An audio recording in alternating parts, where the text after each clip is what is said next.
শুনছেন নটার গল্প, গল্পে গল্পে জমজমাট। মাসিমা, ঘটকালি করতে এলাম। জানা ঘর, পাত্রটির নাম অমিত কুমার রায়। ভাবছেন কথাটা ঠাট্টা? সে ভয় মনে আছে বাবা। তোমায় ডাকবো বন্যা, কি বলো? তাই ডেকো, কিন্তু তোমার মাসিমার কাছে নয়। না না না না না, কিছুতেই নয়। এসব বীজ মন্ত্রের মতো, কারো কাছে ফাঁস করতে নেই। মিনতি করে বলছি, আমাকে আমাকে বিয়ে করতে চেও না। বিয়ে হয়ে যাওয়ার পরে গিট খুলতে গেলে তাতে আরো জট পড়বে। রে অচেনা মোর মুষ্টি ছাড়াবি কি করে, যতক্ষণ চিনি নাই তোরে। আমাকে বিয়ে করতে বলো না কর্তামা। জীবনের সব গল্প ঠিক সময়ে ঘড়ি ধরে হোক বা না হোক, আমাদের গল্প কিন্তু ঘড়ি মিলিয়েই শুরু হয়, ঠিক রাত 9টায়। এটা শুধু গল্পেরই সময়। শুনছেন নটার গল্প, গল্পে গল্পে জমজমাট।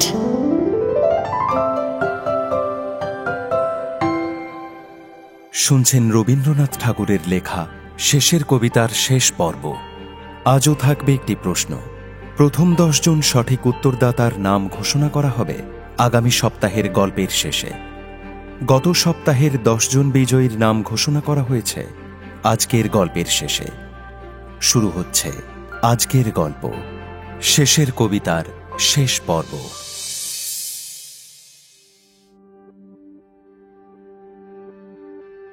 সকলেই ভেবেছিল অমিত শিলং থেকে দিন 15 মধ্যেই কলকাতায় ফিরবে। তাদের দলের কেউ কেউ তো বাজি রেখে বলেই দিয়েছিল যে 7 দিনও পেরোবে না। কিন্তু 2 মাস কেটে গেলেও অমিত যখন ফিরল না, তখন সবাই খুবই অবাক হল। ওদিকে শিলংয়ের বাসার মেয়াদ ফুরোনোয় অমিত যোগমায়াদের কাছাকাছি একটা বাসা নিয়ে থাকতে শুরু করল। সে ঘরটা একসময় ছিল গোয়ালার না জানি মালির ঘর। তারপরে একজন কেরানির হাতে পড়ে তাতে গরিবী ভদ্রতার অন্য একটু আঁচ লেগেছিল। সে কেরানিও গেছে মরে, তারই বিধবা এটা ভাড়া দেয়। জানলা দরজা প্রভৃতির কার্পণ্যে সে ঘরের মধ্যে আলো হাওয়া রোদ কিছুরই প্রবেশাধিকার নেই বললেই চলে। কেবল বৃষ্টির দিনে মাথার ছাদের ছিদ্রপথ দিয়ে আশাতীত প্রাচুর্যের সঙ্গে বৃষ্টি প্রবেশ করে। ঘরের অবস্থা দেখে যোগমায়া একদিন চমকে উঠে বললেন, এ কি বাবা, নিজেকে নিয়ে কি পরীক্ষা চলেছে তোমার? উমার ছিল হিমালয় নিরাহারের তপস্যা, শেষকালে পাতা পর্যন্ত খাওয়া ছেড়েছিলেন। আর আমার হলো নিরাসবাবের তপস্যা। খাট পালঙ্ক টেবিল চেয়ার ছাড়তে ছাড়তে প্রায় এসে ঠেকেছে শূন্য দেওয়ালে। সেটাতে কন্যা চেয়েছিলেন বর, এটাতে বর চাইছেন কন্যা।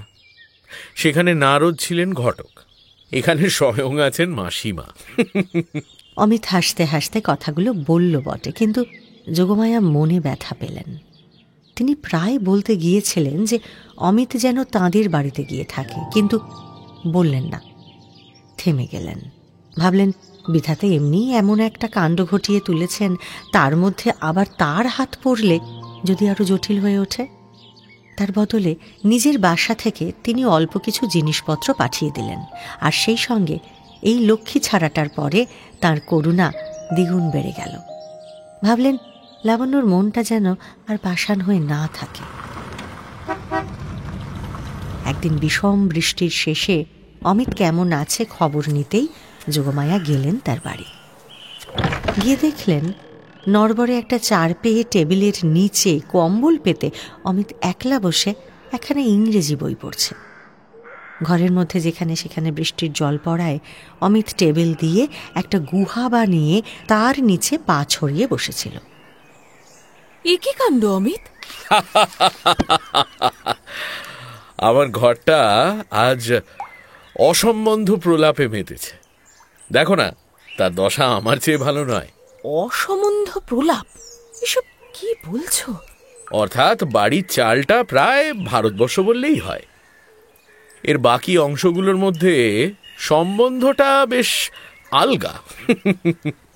এই জন্যই ওপর থেকে উৎপাত ঘটলেই চারিদিকে এলোমেলো অশ্রুবর্ষণ হতে থাকে, আর বাইরেটায় ঝড় উঠলে শোঁ শোঁ করে দীর্ঘশ্বাস উঠতে থাকে। পলিটিক্সের একটা স্পষ্ট নীতি এখানে দেখতে পাচ্ছেন তো। কি রকম নীতি শুনি? সেটা হচ্ছে এই যে ঘরে বাস করে না এমন কোনো বড় লোকের থেকেও নড়বড়ে ঘরে থাকা দরিদ্রের বন্দোবস্তগুলো অনেক ভালো, কিন্তু ক্ষমতা সেখানে বিশেষ কিছু করতে পারে না আর কি। মুখে কথাটা বললেও অমিতের আজ মনটা অবশ্য ছুটেছিল যোগমায়ার বাড়ির দিকেই, কিন্তু তার শরীরটা বাধা দিয়েছিল। কারণ কলকাতায় যেখানে বর্ষাতির তেমন প্রয়োজন হয় না, সেখানে একটা দামি বর্ষাতি কিনে রাখলেও যেখানে সেটা সর্বদাই প্রয়োজন, সেই শিলং পাহাড়ে আসবার সময় সেটি নিয়ে আসবার কথা অমিতের মনেই হয়নি।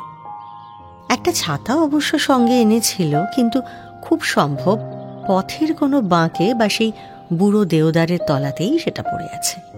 আর ওদিকে লাবণ্যর ওপর খুব রাগ হলো যোগমায়ার। অমিতকে তিনি যতই গভীর স্নেহ করছেন, ততই মনে মনে তার মূর্তিটা খুব উঁচু করেই গড়ে তুলছেন তিনি।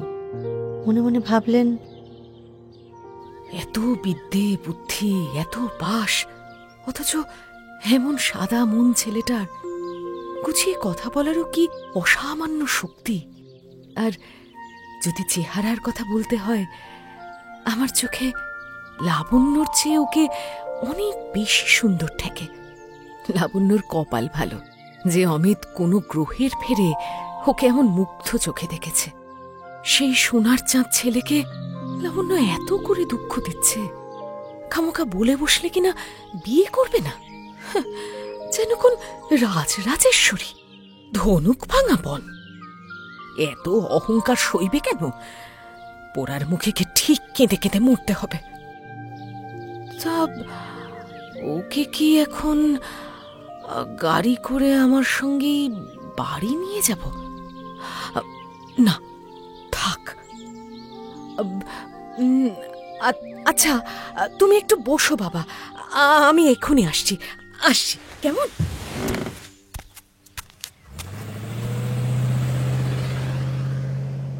যোগমায়া মুহূর্তে বেরিয়ে গিয়ে গাড়ি নিয়ে চললেন নিজেদের বাড়ি।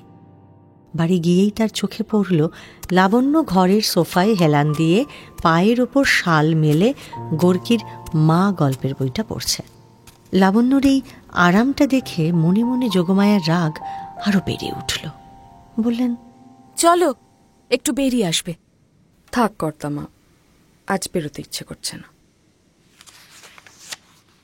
যোগমায়া বুঝলেন না যে লাবণ্য নিজের কাছ থেকে পালিয়ে গিয়ে আসলে এই গল্পের মধ্যে আশ্রয় নিয়েছে। আজ খাওয়ার পর থেকেই সমস্ত দুপুর জুড়ে লাবণ্যর মনের মধ্যে একটা অস্থির অপেক্ষা ছিল অমিতের জন্য। কেবলই তার মন বলেছে, এই বুঝি সে এলো। বাইরে দমকা হাওয়ার দৌড়াতে পাইন গাছগুলো যেন তার মনের সঙ্গেই পাল্লা দিয়ে ছটফট করছিল। তার মনে হচ্ছিল এমনই দিনে যেন সব বাধা ভেঙে, সব দ্বিধা উড়িয়ে দিয়ে অমিতের দু হাত চেপে ধরে বলা যায়, জন্ম জন্মান্তরে আমি তোমার। আজই এ কথা বলা সহজ। আজ সমস্ত আকাশ যেভাবে মরিয়া হয়ে উঠেছে, বন বনান্তর যেভাবে ভাষা পেয়েছে, বৃষ্টিধারায় ভিজে পাহাড়গুলো যেভাবে আকাশে কান পেতে দাঁড়িয়ে আছে, ঠিক অমনি করেই স্তব্ধ হয়ে উদার মনোযোগে কেউ শুনতে আসুক লাবণ্যর কথা। কিন্তু প্রহরের পর প্রহর যায়, কেউ আসে না। ঠিক মনের কথাটি বলার লগ্নটা উত্তীর্ণ হয়ে যায় এমনি এমনি অবহেলে। এরপরে কেউ এলেও তখন হয়তো আর তার মুখে কথা জুটবে না, তখন সংশয় আসবে মনে। কিন্তু যে বিশেষ মুহূর্তে সমস্ত পৃথিবীকে ডেকে বলতে ইচ্ছে করে, শোনো তোমরা, আমি ভালোবাসি, যে কথাটা বলার জন্য নিদারুণ অপেক্ষা থাকে, সেই কথাটি যখন সমস্ত বাধা ঠেলে প্রকাশ পেতে চায়, সেই মুহূর্তে সমস্ত জীবন, সমস্ত জগৎ যেন একেবারে সত্য হয়ে ওঠে। লাবণ্য আজ তার জীবনের সেই বিশেষ মুহূর্তে বালিশের মধ্যে মুখ লুকিয়ে ব্যাকুল হয়ে বলতে লাগলো, সত্য সত্য সত্য, এত সত্য আর কিচ্ছু নেই। কিন্তু সময় গেল চলে। অপেক্ষার গুরুভারে বুকের ভিতরটা টন টন করতে লাগলো তার। বারান্দায় বেরিয়ে গিয়ে লাবণ্য খানিকটা ভিজে এলো জলের ঝাপটালায়। তারপরে একটা গভীর অবসাদে তার মনে হলো ওর জীবনে যা জলবার তা একবার মাত্র যেন দপ করে জ্বলেই আবার নিভে গেল। নিজের ভিতরকার সত্যের দোহাই দিয়ে অমিতকে সম্পূর্ণরূপে স্বীকার করে নিতে ওর সাহসটা চলে গেল। ক্লান্ত হয়ে পড়ল ও। তারপর অনেকক্ষণ চুপ করে পড়ে থেকে টেবিল থেকে একটা বই টেনে নিয়ে গল্পের মধ্যে ডুবে গেল। কখন যে নিজেকে ভুলেও গিয়েছিল জানতেও পারেনি। এমন সময় যোগমায়া ডাকলেন বেড়াতে যেতে। ওর উৎসাহ হলো না। যোগমায়া একটা চৌকি টেনে লাবণ্যর সামনে বসে দীপ্ত চোখ তার মুখে রেখে বললেন, তা সত্যি করে বলো তো দেখি লাবণ্য, তুমি কি অমিতকে ভালোবাসো? এমন কথা কেন জিজ্ঞেস করছো কর্তামা? না, যদি না বাসো ওকে স্পষ্ট করে বলে দাও। ওকে যদি না চাও তবে ওকে ধরে রেখো না। এইমাত্র যে দশা ওর দেখে এলুম তাতে তাতে বুক ফেটে যায় আমার। এমন ভিখারির মতন কার জন্যে এখানে পড়ে আছে ও? ওর মতো ছেলে যাকে চায় সে যে কত বড় ভাগ্যবতী তা কি একটুও বুঝতে পারছো না তুমি? আমার ভালোবাসার কথা জিজ্ঞাসা করছো কর্তামা? আমি তো ভেবেই পাইনি আমার চেয়ে ভালোবাসতে পারি পৃথিবীতে এমন কেউ আছে নাকি। ভালোবাসে আমি যে মরতেও পারি কর্তামা। আমি এতদিন যা ছিলুম তার নেই আমি। এখন থেকে আমার আর এক আরম্ভ। এ আরম্ভের শেষ নেই। এ কথা আমি কাউকে কেমন করে জানাবো? মা লাবণ্য, এই আবেগ তুমি এতদিন কোথায় লুকিয়ে রেখেছিলে মা? নিজেকে চাপা দিয়ে রেখো না মা। অমিত অন্ধকারে তোমাকেই খুঁজে খুঁজে বেড়াচ্ছে। তার কাছে যদি তুমি নিজেকে সম্পূর্ণরূপে প্রকাশ করতে লাবণ্য, তাহলে তার কোনো অভাব থাকতো না মা। চলো মা, এখনই চলো, চলো আমার সঙ্গে, চলো। দুজনে যখন গেলেন অমিতের বাসায়, তখন অমিত ভিজে চৌকির উপরে একতারা খবরের কাগজ চাপিয়ে তার উপরে বসে এক দিস্তে ফুলস্ক্যাপ কাগজ নিয়ে লেখালেখিতে ব্যস্ত ছিল। সে তার বিখ্যাত আত্মজীবনী লেখা শুরু করেছিল, কারণ সেই সময় তার জীবনটা তার নিজের কাছে হঠাৎ নানা রঙে দেখা দিয়েছিল।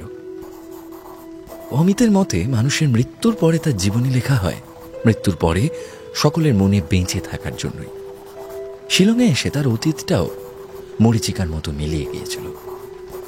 সেই পিছনের অন্ধকারের উপরে তার তীব্র বেঁচে থাকার উজ্জ্বল আলোর ছবি প্রকাশ করার জন্যই সে আত্মজীবনী লিখতে শুরু করেছিল। লাবণ্যকে নিয়ে যোগমায়া যখন এলেন, তখন অল্প অল্প বৃষ্টি পড়ছে। ঝোড়ো হাওয়াটা থেমে গেছে, মেঘ পাতলা হয়ে এসেছে। তাদের দেখেই অমিত চৌকি ছেড়ে উঠে দাঁড়িয়ে বলল, এ কি অন্যায় মাসিমা! কেন বাবা, কি করেছি? আমি যে একেবারে অপ্রস্তুত। শ্রীমতী লাবণ্য কি ভাববেন? শ্রীমতী লাবণ্যকে একটু ভাবতে দেওয়াই তো দরকার।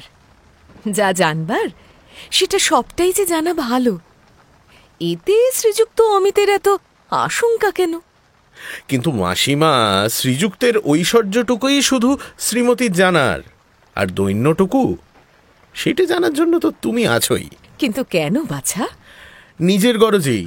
ঐশ্বর্য দিয়েই ঐশ্বর্য দাবি করতে হয় মাসিমা, আর অভাব দিয়ে চাই আশীর্বাদ। কথাটা তো ঠিক মতন মানতে পারলুম না। তবে তো এর জবাব দিতে হয় কবিতায়। গদ্যে যা বলছি সেটা স্পষ্ট করে বোঝাবার জন্য ছন্দের ভাষা দরকার হয়ে পড়ে। পূর্ণ প্রাণে চাবারও যাহা, রিক্ত হাতে চাষনে তারে, সিক্ত চোখে যাসনে দ্বারে, রত্নমালা আনবি যবে, মাল্য বদল তখন হবে। পাতবি কি তোর দেবীর আসন শূন্য ধুলায় পথের ধারে? ভেবে দেখবেন মাসিমা, ভালোবাসার আকাঙ্ক্ষা দরিদ্রের কাঙালপনা নয়। দেবতা যখন তার ভক্তকে ভালোবাসেন, তখনই আসেন ভক্তের দ্বারে ভিক্ষা চাইতে। সেই জন্যই তো দেবীকে একটু হিসেব করে ঘরে ঢুকতে বলেছিল। পাতবার কিছুই নেই তো পাতব কি? ডাকবার মানুষকে তখনই ডাকা ভালো যখন জীবনের পেয়ালা উছলে পড়ে। তাকে তৃষ্ণার শরিক হতে ডাকা ঠিক নয়। বাবা, জীবনের দ্বিতীয় তপস্যা ঐশ্বর্যের।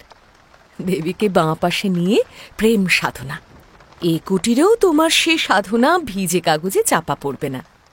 বর পাইনি বলে নিজেকে ভোলাচ্ছ, মনে মনে ঠিক জানো যে পেয়েছ। কই, এসো তো লাবণ্য, অমিতের পাশে দাঁড়াও দেখি। অমিতকে লাবণ্যর পাশে দাঁড় করিয়ে তার ডান হাত অমিতের ডান হাতের উপরে রাখলেন। তারপর লাবণ্যর গলা থেকে সোনার হার খুলে তাই দিয়ে দুজনের হাত বেঁধে দিলেন। অমিত লাবণ্য দুজনে মিলে যোগমায়াকে প্রণাম করল। তোমাদের মিলন অক্ষয় হোক। তো তোমরা একটু বসো, আমি বাগান থেকে কিছু ফুল নিয়ে আসি, কেমন? যোগমায়া গাড়ি করে ফুল আনতে গেলেন। দুজনে খাটিয়াটার উপর পাশাপাশি চুপ করে বসে রইল। অনেকক্ষণ পরে অমিতের মুখের দিকে মুখ তুলে লাবণ্য বলল, আজ তুমি সমস্ত দিন গেলে না কেন? কারণটা এত বেশি তুচ্ছ যে আজকের দিনে সে কথাটা মুখে আনতেও সাহস হচ্ছে না। কি হয়েছিল বলোই না। হাতের কাছে বর্ষাতি ছিল না বলে বাদলার দিনে প্রেমিক তার প্রিয়ার কাছে যাওয়া মুলতুবি রেখেছে। এটা কি আজ এই মুহূর্তে বলাটা ঠিক হবে? বুঝেছি। বন্যা, আমার জন্য আজ তুমি অপেক্ষা করেছিলে। জানো মিতা, বৃষ্টির শব্দের সমস্ত দিন যেন তোমার পায়ের শব্দ শুনেছি। মনে হয়েছে কত অসম্ভব দূর থেকে যে আসছো তার ঠিক নেই। শেষকালে তো এসে পৌঁছলে আমার জীবনে। বন্যা, আমার জীবনের মাঝখানটিতে ছিল এতকাল তোমাকে না জানার একটা প্রকাণ্ড কালো গর্ত। আজ সেটা কানা ছাপিয়ে ভরে। মিতা, তুমি আজ সমস্ত দিন কি করছিলে?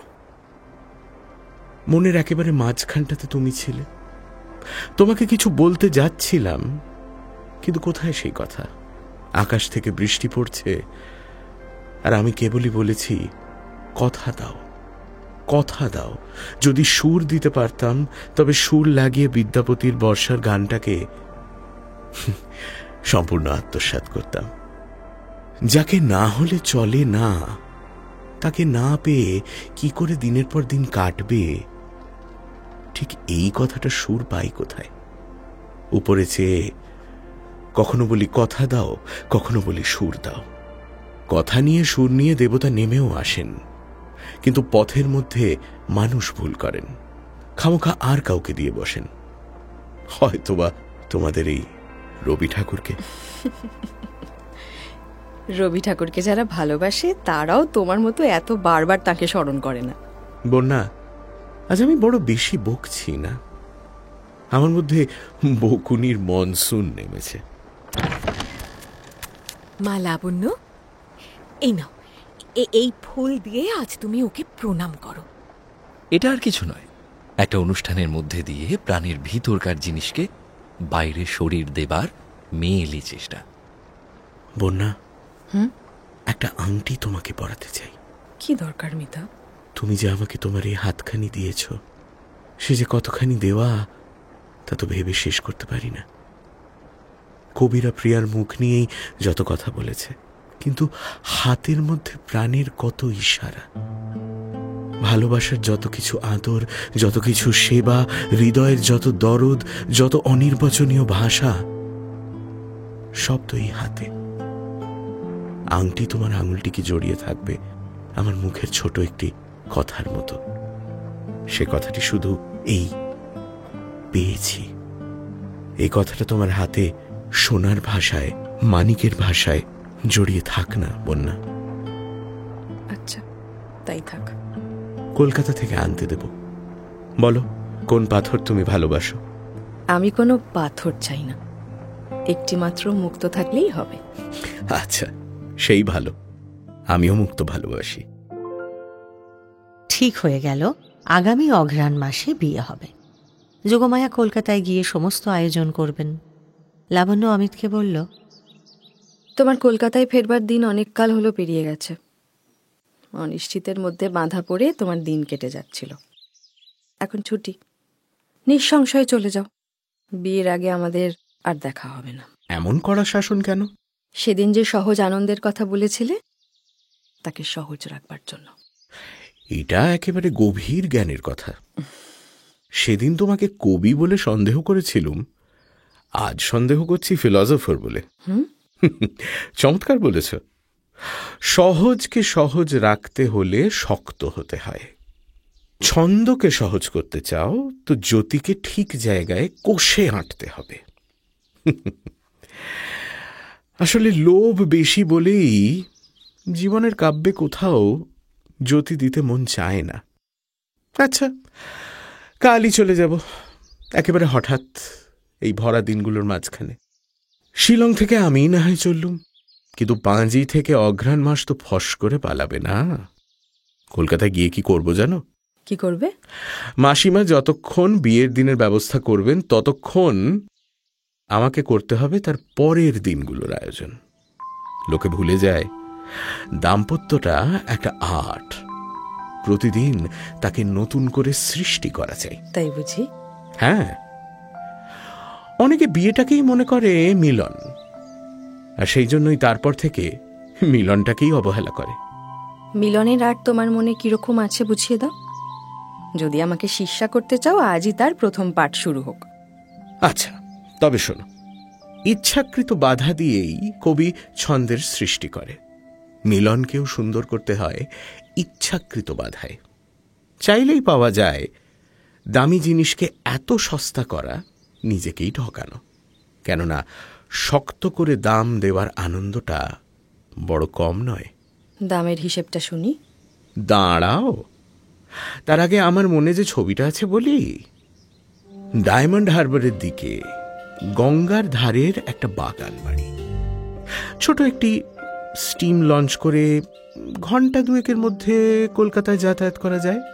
আবার কলকাতায় কি দরকার পড়ল? আহা, এখন কোনো দরকার নেই। তবে যাই বটে বার লাইব্রেরিতে, তবে ব্যবসা করি না, দাবা খেলি। অ্যাটর্নিরা বুঝে নিয়েছে কাজে আমার কোনো গরজ নেই, তাই মন নেই। কোনো আপোষের মকদ্দমা হলে তার ব্রিফ শুধু আমাকে দিয়ে যায়। কিন্তু বিয়ের পরেই দেখিয়ে দেব কাজ কাকে বলে। জীবিকার দরকারে নয়, জীবনের দরকারে। আমের মাঝখানটাতে থাকে আঁটি, সেটা মিষ্টিও নয়, নরমও নয়, খাদ্যও নয়, কিন্তু ওই শক্তটাই সমস্ত আমের আশ্রয়। ওইটে ঘিরেই সে আকার পায়। কলকাতার পাথুরে আঁটিটাকে কিসের জন্য দরকার বুঝেছ তো? মধুরের মাঝখানে একটা কঠিনকে রাখার জন্য। বুঝেছি। তাহলে দরকার তো আমারও আছে। আমাকেও কলকাতায় যেতে হবে 10টা 5টা। বেশ তো, যাবে, দোষ কি? কিন্তু পাড়া বেড়াতে নয়, কাজ করতে। কিসের কাজ বলো? বিনা মাইনেতে? না না, বিনা মাইনেতে কাজ কাজও নয়, ছুটিও নয়, 12 আনার ফাঁকি। ইচ্ছে করলেই তুমি মেয়ে কলেজে প্রফেসরই নিতে পারো। আচ্ছা, ইচ্ছে না হয় হলো, তারপর? স্পষ্ট দেখতে পাচ্ছি গঙ্গার ধার, পাড়ের নিচে তলা থেকে উঠেছে ঝুড়ি নামা খুব পুরনো বট গাছ। ধনপতি যখন গঙ্গা বেয়ে সিংহলে যাচ্ছিল, তখন হয়তো এই বটগাছে নৌকো বেঁধে গাছতলায় রান্না চড়িয়েছিল। ওরই দক্ষিণ ধারে ছ্যাঁতলা পড়া বাঁধানো ঘাট, ফাটল ধরা, কিছু জায়গায় বসে যাওয়া।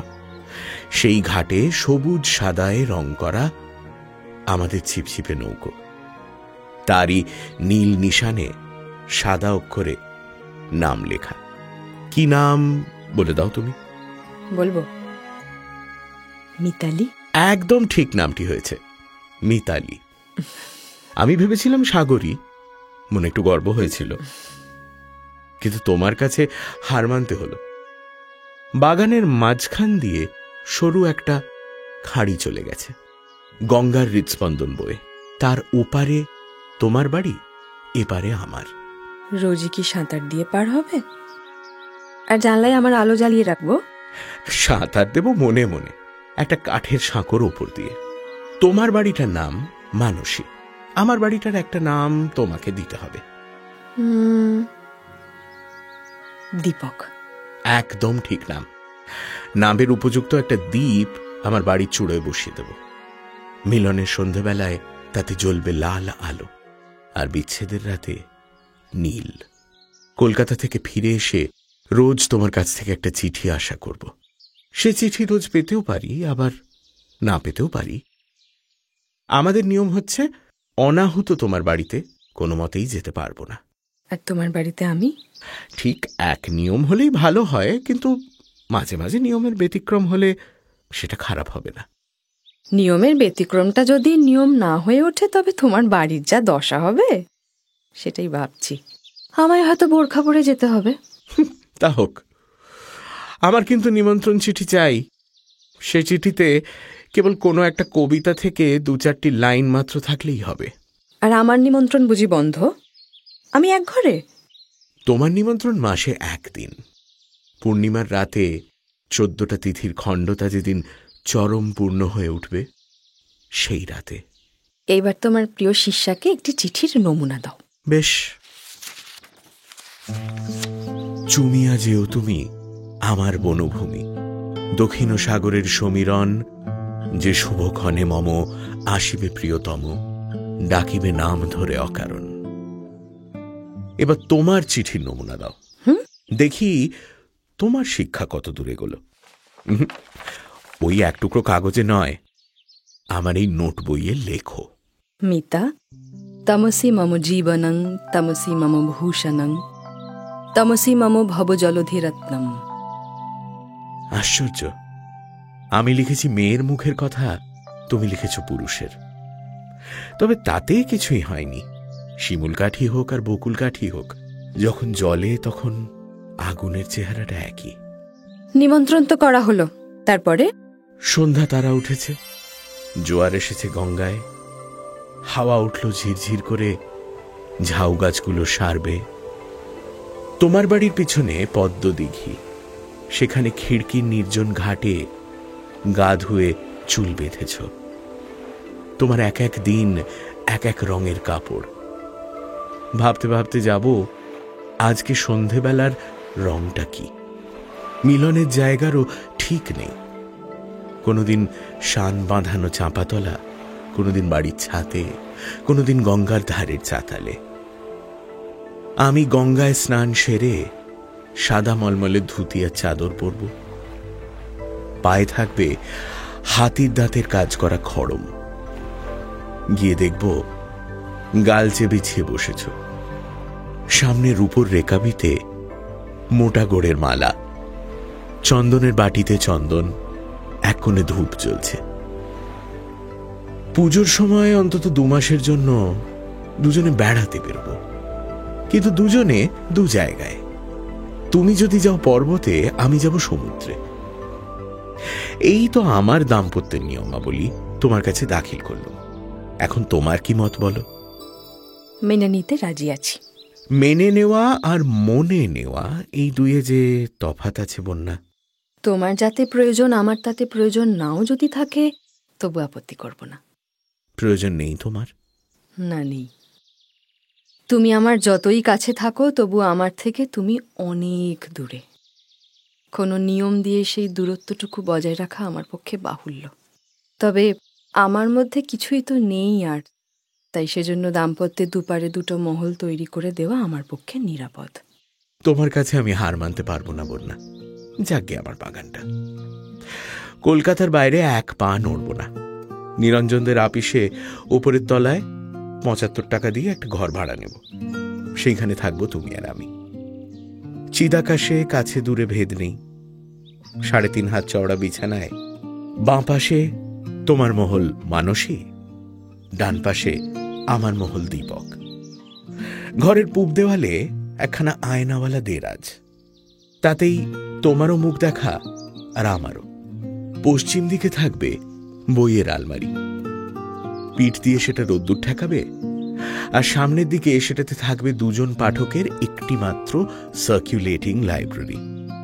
ঘরের উত্তর দিকটাতে একটা সোফা, তারই বাঁ পাশে একটু জায়গা খালি রেখে আমি বসবো এক প্রান্তে, তোমার কাপড়ের আলনার আড়ালে তুমি দাঁড়াবে। 2 হাত তফাতে নিমন্ত্রণের চিঠিখানা উপরের দিকে তুলে ধরব। তাতে লেখা থাকবে, ছাদের উপরে বহিও নীরবে ওগো দক্ষিণ হাওয়া, প্রেয়সীর সাথে যে নিমেষে হবে চারি চক্ষুতে যাওয়া। এটা কি খারাপ শোনাচ্ছে বন্যা? কিচ্ছু না মিতা, কিন্তু এটা সংগ্রহ হলো কোথা থেকে? হ্যাঁ, আমার বন্ধু নীলমাধবের খাতা থেকে। তার বিয়ে ঠিক হবার আগে সে আর আমি মিলে একটা ইংরেজি কবিতাকে কলকাতায় ছাঁচে ঢালাই করে লিখেছিলাম। কিন্তু ইকোনমিক্সে MA পাশ করে 15,000 টাকার নগদ পণ আর 80 ভরি গয়না সমেত নতুন বউকে লোকটা ঘরে আনলে। চার চোখে চাওয়াও হলো, দক্ষিণা বাতাসও বইল, কিন্তু এই কবিতাটাকে আর ব্যবহার করতে পারল না। তাই এটা এখন শুধুই আমার। কিন্তু তোমার নববধূ কি চিরদিনই নববধূ থাকবে? থাকবে, থাকবে, থাকবে, নিশ্চয়ই থাকবে। আহা, কি থাকবে অমিত? আরে বাবা, আমার টেবিলটা মনে হচ্ছে আর থাকবে না। জগতে যা কিছু টেকসই সবই থাকবে। সংসারে নববধূ দুর্লভ, কিন্তু লাখের মধ্যে একটি যদি কপাল জোরে পাওয়া যায়, সে চিরদিনই থাকবে, নববধূই থাকবে। আচ্ছা বেশ, একটা দৃষ্টান্ত দেখাও দেখি। একদিন সময় আসবে, দেখাবো। মনে হচ্ছে তার কিছু দেরি আছে এখনো। ততক্ষণ বরং খেতে চলো। এসো।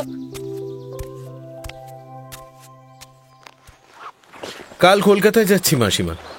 আমার আত্মীয় স্বজন সবাই সন্দেহ করছে আমি খাসিয়া হয়ে গেছি। আত্মীয় স্বজনরা কি জানে কথায় কথায় তোমার এত বদল সম্ভব? খুব জানে, নইলে আত্মীয় স্বজন কিসের। তাই বলে কথায় কথায় নয়, আর খাসিয়া হওয়াও নয়। যে বদল আমার আজ হলো, এ যে যুগ বদল। মাসিমা, অনুমতি দাও, লাবণ্যকে নিয়ে আজ একবার বেরিয়ে আসি। যাবার আগে পাহাড়কে আমাদের যুগল প্রণাম জানিয়ে যেতে চাই। যোগমায়া সম্মতি দিলেন। কিছু দূরে যেতে যেতে দুজনের হাত মিলে গেল। ওরা কাছে ঘেঁষে এলো। নির্জন পথের ধারে নিচের দিকে চলছে ঘন বন। সেই বনের একটা জায়গায় একটু ফাঁকে আকাশ যেন পাহাড়ের নজরবন্দি থেকে একটুখানি ছুটি পেয়েছে। তার অঞ্জলি ভরিয়ে নিয়েছে অস্ত সূর্যের শেষ আভায়। সেখানে পশ্চিমের দিকে মুখ করে দুজনে দাঁড়ালো। অমিত লাবণ্যর মাথা বুকে টেনে নিয়ে তার মুখটি উপরে তুলে ধরল। লাবণ্যর চোখ অর্ধেক বোঝা, কোন দিয়ে জল গড়িয়ে পড়ছে। আকাশে সোনার রঙের উপর চুনি গলানো, পান্না গলানো আলোর আভাসগুলো মিলিয়ে মিলিয়ে যাচ্ছে। ধীরে ধীরে অন্ধকার ঘন হল। লাবণ্য মৃদুস্বরে বলল, চলো এবার। তার কেমন মনে হলো এইখানে শেষ করা ভালো। অমিত সেটা বুঝল, কিন্তু কিছু বলল না। লাবণ্যর মুখ নিজের বুকের উপর একবার চেপে ধরে ফেরবার পথে খুব ধীরে ধীরে চলতে চলতে বলল, কাল সকালেই আমাকে ছাড়তে হবে। তার আগে আর দেখা করতে আসবো না। কেন আসবে না? আজ ঠিক জায়গায় আমাদের শিলং পাহাড়ের অধ্যায়টি এসে থামল। লাবণ্য কিছু বলল না, অমিতের হাত ধরে চলল। তার বুকের ভিতরে আনন্দের সঙ্গে সঙ্গে একটা কান্না স্তব্ধ হয়ে আছে। মনে হলো কল্পনারও অতীত কোনো কিছুকে জীবনে কোনোদিন এমন নিবিড় করে এত কাছে আর কখনো পাওয়া যাবে না। মনে হলো আজ এই পরম মুহূর্তের শুভ দৃষ্টির পরে আর কি বাসর ঘর আছে? লাবণ্যর ভারী ইচ্ছে হলো অমিতকে প্রণাম করার, বলার যে তুমি আমাকে ধন্য করেছ, কিন্তু সে আর হলো না। বাসার কাছাকাছি আসতেই অমিত বলল, বন্যা, আজ তোমার শেষ কথাটি একটি কবিতায় বলো, তাহলে সেটা মনে রেখে আমার সঙ্গে নিয়ে যাওয়া সহজ হবে। তোমারে দিইনি সুখ, মুক্তির নৈবেদ্য গেনু রাখি রজনীর শুভ্র অবসানে। কিছু আর নাই বাকি, নাইকো প্রার্থনা, নাইকো প্রতি মুহূর্তের দৈনরাশি। নাই অভিমান, নাই দিন কান্না, নাই গর্ব হাসি, নাই পিছু ফিরে দেখা, শুধু সে মুক্তির ডালিখানি ভরিয়া দিলাম আজি আমার মহৎ মৃত্যু আনি। বন্যা, বড় অন্যায় করলে। আজকের দিনে তোমার মুখে বলবার কথা এ নয়, কিছুতেই নয়। কেন এটা তোমার মনে এলো? তোমার এই কবিতা এখনই ফিরিয়ে নাও। ভয় কিসের মিতা? এই আগুনে পোড়া প্রেম এই সুখের দাবি করে না। এ নিজে মুক্ত বলেই মুক্তি দেয়। এর পেছনে ক্লান্তি আসে না, ম্লানতা আসে না। এর চেয়ে আর কি দেবার আছে? এই কবিতা তুমি কোথায় পেলে? রবি ঠাকুরের। তার কোনো বইয়ে এটা তো দেখিনি। বইয়ে বেরোয়নি। তবে পেলে কি করে? একটি ছেলে ছিল, সে আমার বাবাকে গুরু বলে ভক্তি করত, আর সময় পেলেই যেত রবি ঠাকুরের কাছে। তার লেখা থেকে মুষ্টি ভিক্ষা করে আনত, আর নিয়ে এসে তোমার পায়ে দিত। সে সাহস তার ছিল না। কোথাও রেখে দিত, যদি আমার দৃষ্টিতে পড়ে, যদি আমি তুলে নিই। তাকে দয়া করেছ? করবার অবকাশ হলো না। মনে মনে প্রার্থনা করি ঈশ্বর যেন তাকে দয়া করেন। যে কবিতাটি আজ তুমি পড়লে বেশ বুঝতে পারছি এটা সেই হতভাগারই মনের কথা। তবে তোমার কেন আজ ওটা মনে পড়ল? কেমন করে বলবো? বন্যা, সে ছেলেটা আজ আমাদের মাঝখানে কেন এসে পড়ল? ঈর্ষা করতে আমি ঘৃণা করি, এ আমার ঈর্ষা নয়, কিন্তু কেমন একটা ভয় আসছে মনে। বলো, তার দেওয়া এই কবিতাগুলো আজই কেন তোমার এমন করে মনে পড়ল? যেখানে বসে সে লিখত সেই ডেস্কে একদিন এই কবিতা দুটো পেয়েছি আমাদের বাড়ি থেকে, তার বিদায় নিয়ে চলে যাওয়ার পর। কে জানে আজ আমিও তোমার কাছ থেকে বিদায় নিচ্ছি বলেই হয়তো। সে বিদায় আর এ বিদায় কি এক? কেমন করে বলবো?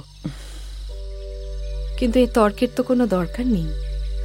যে কবিতা আমার ভালো লেগেছে তাই আমি তোমাকে শুনিয়েছি, আর কোনো কারণ এর মধ্যে নেই।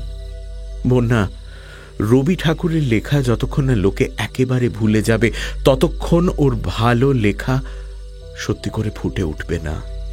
দলের লোকের ভালো লাগাটা কুয়াশার মতো, আকাশের উপর ভিজে হাত লাগিয়ে তার আলোটাকে ময়লা করে ফেলে। দেখো মিতা, মেয়েদের ভালো লাগা তারা আদরের জিনিসকে নিজের কাছে একলা করে রাখে।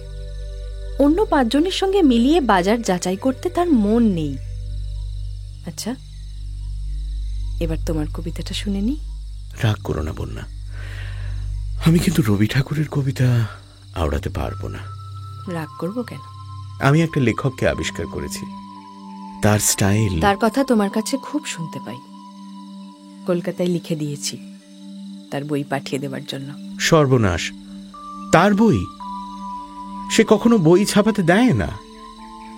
তার পরিচয় আমার কাছ থেকেই তোমাকে ক্রমে ক্রমে পেতে হবে, নইলে হয়তো। ভয় করো না, তুমি তাকে যেভাবে বোঝো আমিও তাকে সেইভাবেই বুঝে নেব। আমার ভালো আর তোমার ভালো লাগা দুয়ে মিলিয়েই আমি তার লেখা গ্রহণ করব। কলকাতায় তোমার ছোট ঘরের বইয়ের আলমারিতে এক শেলফে 2 কবির কবিতা ধরাতে পারবো। এখন তোমার কবিতাটা বলো দেখি। আর বলতে ইচ্ছে করছে না, মাঝখানে বড্ড কতগুলো তর্ক বিতর্ক হয়ে হাওয়াটা খারাপ হয়ে গেল। কিচ্ছু খারাপ হয়নি, হাওয়া একদম ঠিক আছে। বলো। সুন্দরী তুমি শুকতারা, সুদূর শৈল শিখরান্তে, সর্বরি যবে হবে সারা, দর্শন দিও দিকভ্রান্তে। বুঝেছ বন্যা? চাঁদ ডাক দিয়েছে শুকতারাকে, সে আপনার রাত পোহাবার সঙ্গিনীকে চায়। নিজের রাতটার উপর ওর বিতৃষ্ণা জন্মেছে। তবে রবি ঠাকুরের কবিতার মতো মিয়ে পড়া হাল ছাড়া বিলাপ নেই এ লেখায়। এ কথা কেন বলছো মিতা? রবি ঠাকুর যা পারে তার বেশি সে পারে না, এ কথা বারবার বলে লাভ কি? তোমরা সবাই মিলে তাকে নিয়ে বড় বেশি কথা বলো না মিতা। আমার ভালো লাগা আমারই, তাতে যদি আর কারোর সঙ্গে আমার মিল না হয় বা তোমার সঙ্গে মিল না হয় সেটাতে আমার কি দোষ? না হয় কথা রইল, তোমার সেই 75 টাকার বাসায় একদিন আমার যদি জায়গা হয় তাহলে তোমার কবির লেখা আমাকে শুনিও। আমার কবির লেখা আমি তোমাকে শোনাবো না। পরস্পর পরস্পরের জুলুম ঘাড় পেতে বহন করবে, এই জন্যই তো বিবাহ। রুচির জুলুম তোমার সইবে না। রুচির ভোজে তোমরা নিমন্ত্রিত ছাড়া কাউকে ঘরে ঢুকতে দাও না। আমি অতিথিকেও আদর করে বসাই। ভালো করলুম না তর্ক তুলে। আমাদের এখানকার এই শেষ সন্ধ্যের সুরটা বিগড়ে গেল। একটুও না। যা কিছু বলবার আছে সব স্পষ্ট করে বলেও যে সুরটি খাঁটি থাকে, সেই আমাদের সুর। তবে আজ কিন্তু বাংলা কাব্যে হবে না। প্রথম দেশে ফিরে এসে আমিও কিছুদিন প্রফেসরি করেছিলাম। আমাদের বিচার বুদ্ধি ইংরেজ বাড়ির বুলডগের মতো। ধুতির কোচাটা দুলছে দেখলেই ঘেউ ঘেউ করে ওঠে, আর খানসামার তকমা দেখলে লেজ নাড়ে।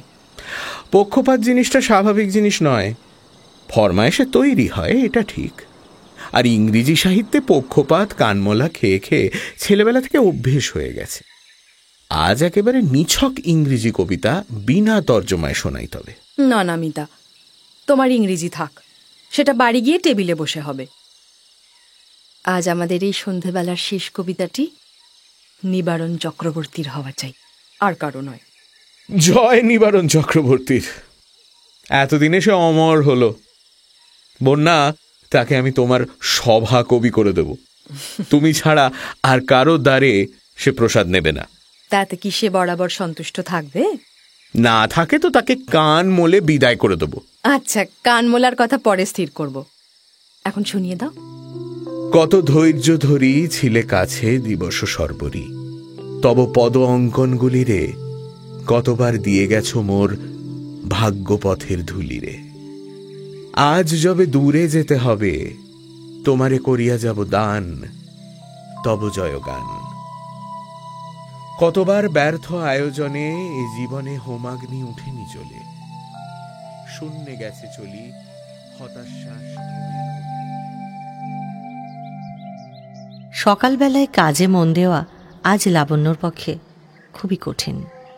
অমিত বলেছিল শিলং থেকে যাবার আগে আজ সকালবেলায় সে ওদের সঙ্গে দেখা করতে চায় না, আর তার সেই ইচ্ছেটা রক্ষা করবার ভার দুজনেরই ওপর।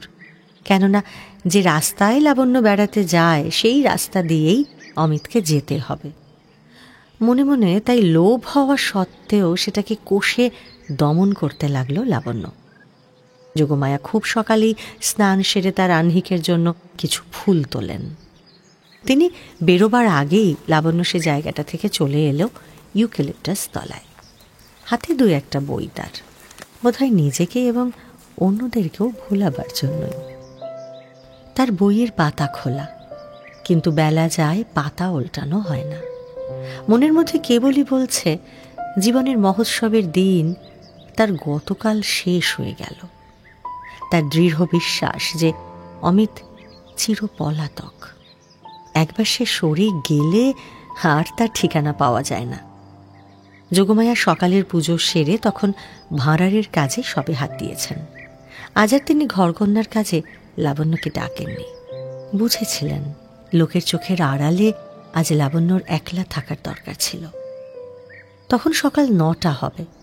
অমিত দুমদাম শব্দে যোগমায়াকে ডাকতে ডাকতে ঘরে ঢুকল। লাবণ্য তাড়াতাড়ি উঠে দাঁড়ালো। কোলের থেকে যে বইটা পড়ে গেল জানতেও পারল না। এদিকে যোগমায়া ভাঁড়ার ঘর থেকে দ্রুত পায়ে বেরিয়ে এলেন। মাসিমা, মাসিমা! কি বাবা অমিত, ভূমিকম্প নাকি? ভূমিকম্পই তো। জিনিসপত্র রওনা করে দিয়েছি, গাড়ি ঠিক, ডাকঘরে গেলুম দেখতে চিঠিপত্র কিছু আছে কিনা, সেখানে এক টেলিগ্রাম। ওই তো লাবণ্যও এসে গেছে তোমার গলা শুনে। তা খবর সব ভালো তো? আজই সন্ধ্যাবেলায় আসছে সিসি, আমার বোন, তার বন্ধু কেটি মিত্তির, আর তার দাদা নরেন। তা ভাবনা কিসের বাছা? শুনেছি ঘোড়দৌড়ের মাঠের কাছে একটা বাড়ি খালি আছে। যদি নিতান্তই না পাওয়া যায়, আমার এখানে কি একরকম করে জায়গা হবে না? সেই জন্য ভাবনা নেই মাসি, তারা নিজেরাই টেলিগ্রাম করে হোটেলে জায়গা ঠিক করেছে। না না, আর যাই হোক বাবা, তোমার বোনেরা এসে যে দেখবে তুমি এই লক্ষ্মী ছাড়া বাড়িটাতে আছো, সে কিন্তু কিছুতেই হবে না। তারা তোমার খ্যাপামির জন্য আমাদেরই দায়ী করবে। না মাসি, আমার প্যারাডাইস লস্ট। দড়ির খাটিয়ার নীড় থেকে আমার সুখ স্বপ্নগুলো সব উড়ে পালাবে এবার। আমাকেও সেই অতি পরিচ্ছন্ন হোটেলের এক অতি সভ্য কামরায় জায়গা নিতে হবে। কথাটা বিশেষ কিছু নয়, তবু লাবণ্যর মুখটা বিবর্ণ হয়ে গেল। এতদিন যে কথাটা ওর মনেও আসেনি, আজ এক মুহূর্তেই সেটা বুঝতে পারল সে। অমিতের যে সমাজ, সে ওদের সমাজ থেকে সহস্র যোজন দূরে। অমিত যে আজ কলকাতায় চলে যাচ্ছিল, তার মধ্যে বিচ্ছেদের কঠোর মূর্তি ছিল না, কিন্তু এই যে আজ ও হোটেলে যেতে বাধ্য হলো, এইটাতেই লাবণ্য বুঝল যে বাসা এতদিন দুজনে নানা অদৃশ্য উপকরণ দিয়ে গড়ে তুলেছিল, সেটা কোনোদিন বুঝি আর দেখতে পাবে না তারা। অমিতও বুঝেছে শহর থেকে একটা অশুভ দৃষ্টি আসছে। সেও মনে মনে প্ল্যান করছে যাতে সিসির দল এখানে না আসতে পারে। কিন্তু ইদানিং ওর চিঠিপত্র আসছিল যোগমায়ার বাড়ির ঠিকানায়। তখন ভেবেও দেখেনি যে কোনো একটা সময় তাতে বিপদ ঘটতেও পারে। অমিতের মনের ভাবগুলো কিছুতেই চাপা থাকতে চায় না। ওর বোনের আশা সম্বন্ধে অমিতের এত বেশি উদ্বেগ যোগমায়ার কাছে কিন্তু অসঙ্গত ঠেকল। লাবণ্য ভাবল অমিত ওকে নিয়ে বোনেদের কাছে হয়তো লজ্জিত, সংকুচিত। ব্যাপারটা লাবণ্যর কাছেও তাই অসম্মানজনক হয়ে দাঁড়াল। লাবণ্যর দিকে একটু চেয়ে অমিত যোগমায়াকে বলল, আমি হোটেলেই যাই আর জাহান্নামেই যাই মাসিমা, এইখানেই রইল আমার আসল বাসা। আচ্ছা লাবণ্য, তোমার কি সময় আছে? বেড়াতে যাবে? না, সময় নেই। তা যাও না মা, একটু বেরিয়ে এসো। কর্তামা, বেশ কিছুদিন হলো সুরমাকে ঠিকমতো পড়ানো হয়নি, বড় অবহেলা হয়েছে। কাল রাত্রেই ঠিক করেছিলাম আজ থেকে কিছুতেই আর ঢিলেমি করব না। আমিও চললুম কর্তব্য করতে। ওদের জন্য সব ঠিক করে রাখতে হবে। বন্যা, একটু এদিকে এসো। ওই দেখো, গাছের আড়াল থেকে আমার বাড়ির চালটা অল্প একটু দেখা যাচ্ছে। একটা কথা তোমাদের বলা হয়নি, এই বাড়িটা কিনে নিয়েছি। বাড়ির মালিক তো অবাক, নিশ্চয়ই ভেবেছে ওখানে সোনার গোপন খনি আবিষ্কার করে থাকবো। দাম বেশ একটু চড়িয়ে নিয়েছে। ওখানে সোনার খনির সন্ধান তো পেয়েই ছিল, সে সন্ধান একমাত্র আমিই জানি। আমার জীর্ণ কুটিরের ঐশ্বর্য সবার চোখ থেকে লুকানোই থাকবে। আর কারো কথা অত করে তুমি ভাবো কেন? নয় আর সবাই জানতেই পারলো। ঠিকমতো জানতে পারলে তো আর কেউ অমর্যাদা করতে সাহস করে না। বন্যা, ঠিক করে রেখেছি বিয়ের পরে এ বাড়িতেই আমরা কিছুদিন এসে থাকব। তোমার দেওয়া মিতালি নাম ওকেই সাজে। ও বাড়ি থেকে তুমি আজ বেরিয়ে এসেছো মিতা, আবার একদিন যদি ঢুকতে চাও দেখবে ওখানে তোমাকে কুলুবে না। সেদিন তুমি বলেছিলে জীবনে মানুষের প্রথম সাধনা দারিদ্র্যের, দ্বিতীয় সাধনা ঐশ্বর্যের, তারপরে শেষ সাধনার কথা বলনি,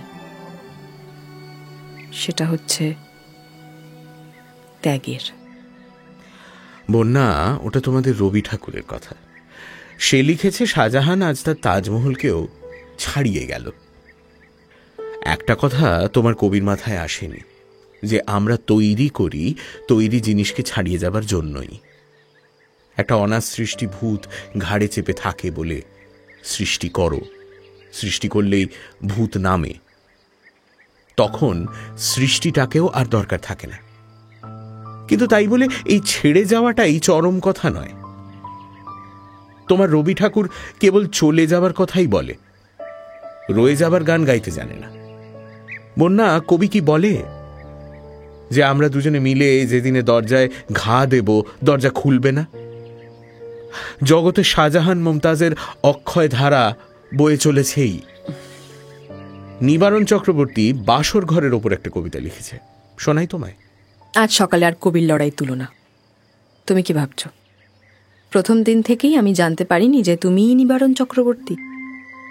কিন্তু তোমার এই কবিতার মধ্যে এখনই আমাদের ভালোবাসার সমাধি তৈরি করতে শুরু করো না, অন্তত তার মরার জন্য অপেক্ষা করো।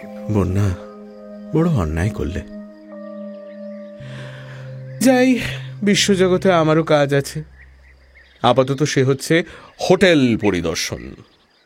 ওদিকে লক্ষ্মী ছাড়া নিবারণ চক্রবর্তীর ছুটির মেয়াদ এবার ফুরলো বুঝি। আমার হাত ধরে কথা দাও মিতা, আমাকে চিরদিন যেন ক্ষমা করতে পারো। যদি একদিন চলে যাবার সময় আসে তবে তোমার পায়ে পড়ি, যেন রাগ করে চলে যেও না। কথাটা বলে চোখের জল ঢাকবার জন্য লাবণ্য দ্রুত পাশের ঘরে চলে গেল। অমিত কিছুক্ষণ স্তব্ধ হয়ে দাঁড়িয়ে থেকে তারপরে আস্তে আস্তে যেন আনমনে গেল ইউক্যালিপটাস গাছের তলায়। দেখল সেখানে আখরোটের গোটা কতক ভাঙা খোলা ছড়ানো। দেখেই ওর মনটার ভিতর কেমন যেন একটা ব্যথা চেপে ধরল। জীবনের ধারা চলতে চলতে তার যেসব চিহ্ন বিছিয়ে যায় সেগুলোর তুচ্ছতাই সবচেয়ে সকরুণ। তারপরেই সে দেখল ঘাসের উপর একটা বই, সেটা রবি ঠাকুরের বলাকা। তার নিচের পাতাটা ভিজে গেছে। একবার ভাবল বইটা ফিরিয়ে দিয়ে আসবে, কিন্তু ফিরিয়ে দিল না, সেটা পকেটে রেখে দিল। হোটেলে যাব করেও গেল না, বসে পড়ল গাছতলায়। রাত্রির ভিজে মেঘে আকাশটাকে যেন খুব করে মেজে দিয়েছে। জগৎটা যেন কাছে এগিয়ে একেবারে মনের উপরে এসে ঠেকল। খুব কোষে কাজে লাগবে বলে লাবণ্যর পণ ছিল, তবু যখন দূর থেকে দেখল অমিত গাছতলায় বসে, আর থাকতে পারল না। বুকের ভিতরটা হাঁপিয়ে উঠল, চোখে জল এলো ছলছলিয়ে। কাছে এসে বলল, মিতা, তুমি কি ভাবছ? এতদিন যা ভাবছিলাম একেবারে তার উল্টো। তা তোমার উল্টো ভাবনাটা কিরকম শুনি? তোমাকে মনের মধ্যে নিয়ে এতদিন কেবল ঘর বানাচ্ছিলাম, কখনো গঙ্গার ধারে, কখনো পাহাড়ের উপরে। আজ মনের মধ্যে জাগছে একটা পথের ছবি।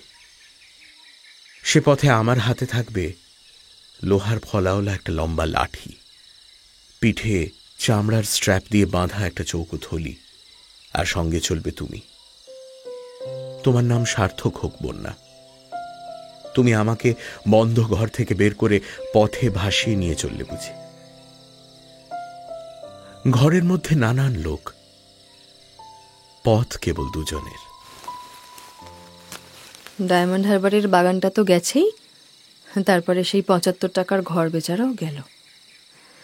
তা যাকগে, কিন্তু চলবার পথে বিচ্ছেদের ব্যবস্থাটা কিরকম করবে শুনি? দিনের শেষে তুমি একটা পান্থশালায় ঢুকবে আর আমি আর একটাতে। তার দরকার হবে না বন্যা। চলাতেই নতুন রাখে, পায়ে পায়ে নতুন। পুরনো হবার সময় পাওয়া যায় না, বসে থাকাটাই বুড়োমি। হঠাৎ এই খেয়ালটা তোমার কেন মনে হলো মিতা? তবে বলি, হঠাৎ শোভনলালের কাছ থেকে একখানা চিঠি পেয়েছি। তার নাম শুনেছ বোধহয়, রায়চাঁদ প্রেমচাঁদওয়ালা। ভারত ইতিহাসের সাবেক পথগুলোর সন্ধান করবে বলে কিছুকাল হলো সে বেরিয়ে পড়েছে। সে অতীতের লুপ্ত পথ উদ্ধার করতে চায়, আর আমার ইচ্ছে ভবিষ্যতের পথ সৃষ্টি করা। শোভনলালের সঙ্গে একই বছরে আমি এমএ দিয়েছি। তার খবর সবটা শুনতে খুব ইচ্ছে করছে। কি শুনবে বলো? এক সময় সে খেপেছিল আফগানিস্তানের প্রাচীন এক শহরের ভিতর দিয়ে একদিন যে পুরনো রাস্তা চলেছিল সেইটাকে আয়ত্ত করবে বলে। সেই রাস্তা দিয়েই আলেকজান্ডার যুদ্ধ করতে গিয়েছিল। হিউয়েন সাং তীর্থযাত্রায় বেরিয়ে ভারতবর্ষে এসেছিল, কিন্তু সেখানে যাবার জন্য ভারত সরকারের ছাড় চিঠি তা জুটল না। তারপর থেকে দুর্গম হিমালয়ের মধ্যে কেবলই পথ খুঁজে খুঁজে বেড়াচ্ছে, কখনো কাশ্মীরে, কখনো কুমাউনে। এবার তার ইচ্ছে হয়েছে হিমালয়ের পূর্ব প্রান্তটাতেও সন্ধান করবে। এই পথ খ্যাপাটের কথা মনে করে আমারও মন উদাস হয়ে যায়। বইয়ের মধ্যে আমরা কেবল কথার রাস্তা খুঁজে খুঁজে চোখ খোয়াই। এ পাগল বেরিয়েছে পথের পুঁথি পড়তে, মানব বিধাতার নিজের হাতে লেখা। আমার কি মনে হয় জানো? কি বলো? প্রথম যৌবনে একদিন শোভনলাল নিশ্চয়ই কোনো এক কাঁকন পরা হাতের ধাক্কা খেয়েছিল। তাই ঘরের থেকে পথের মধ্যে ছিটকিয়ে পড়েছে। ওর পুরো গল্পটা জানি না, কিন্তু একদিন ওতে আমাদের একলা ছিল। নানা কথায় প্রায় রাত দুপুর হয়ে গিয়েছিল। জানলার বাইরে জারুল গাছের আড়ালে হঠাৎ চাঁদ দেখা দিল। ঠিক সেই সময়টাতে সে কোনো একজনের কথা বলতে গেল, কিন্তু পারল না। গলা ভার হয়ে এলো, তাড়াতাড়ি বেরিয়ে চলে গেল। বুঝতে পারলুম ওর জীবনের মধ্যে কোনোখানে অত্যন্ত একটা নিষ্ঠুর কথা বিধে আছে। সেই কথাটাকেই বুঝি পথ চলতে চলতে ও পায়ে পায়ে খইয়ে দিতে চায়। লাবণ্য হঠাৎ নুয়ে পড়ে ঘাসের মধ্যে ফুটে থাকা সাদা হলদে মেলানো একটা বুনো ফুল দেখতে লাগল। একান্ত মনোযোগে তার পাপড়িগুলো গুনে দেখার দরকার পড়ল। অমিত বলল, জানো বন্যা, আমাকে তুমি আজ পথের দিকে ঠেলে দিয়েছ। কেমন করে? আজ 2 মাস ধরে মনে মনে ঘর বানিয়ে সাজালুম। আজ সকালে তোমার কথায় মনে হলো তুমি তার মধ্যে পা দিতে সংকোচ করছো। বলছো এখানে জায়গা হবে না বন্ধু, চিরদিন ধরে আমাদের সপ্তপদী গমন হবে। মিতা, আর নয়, সময় নেই।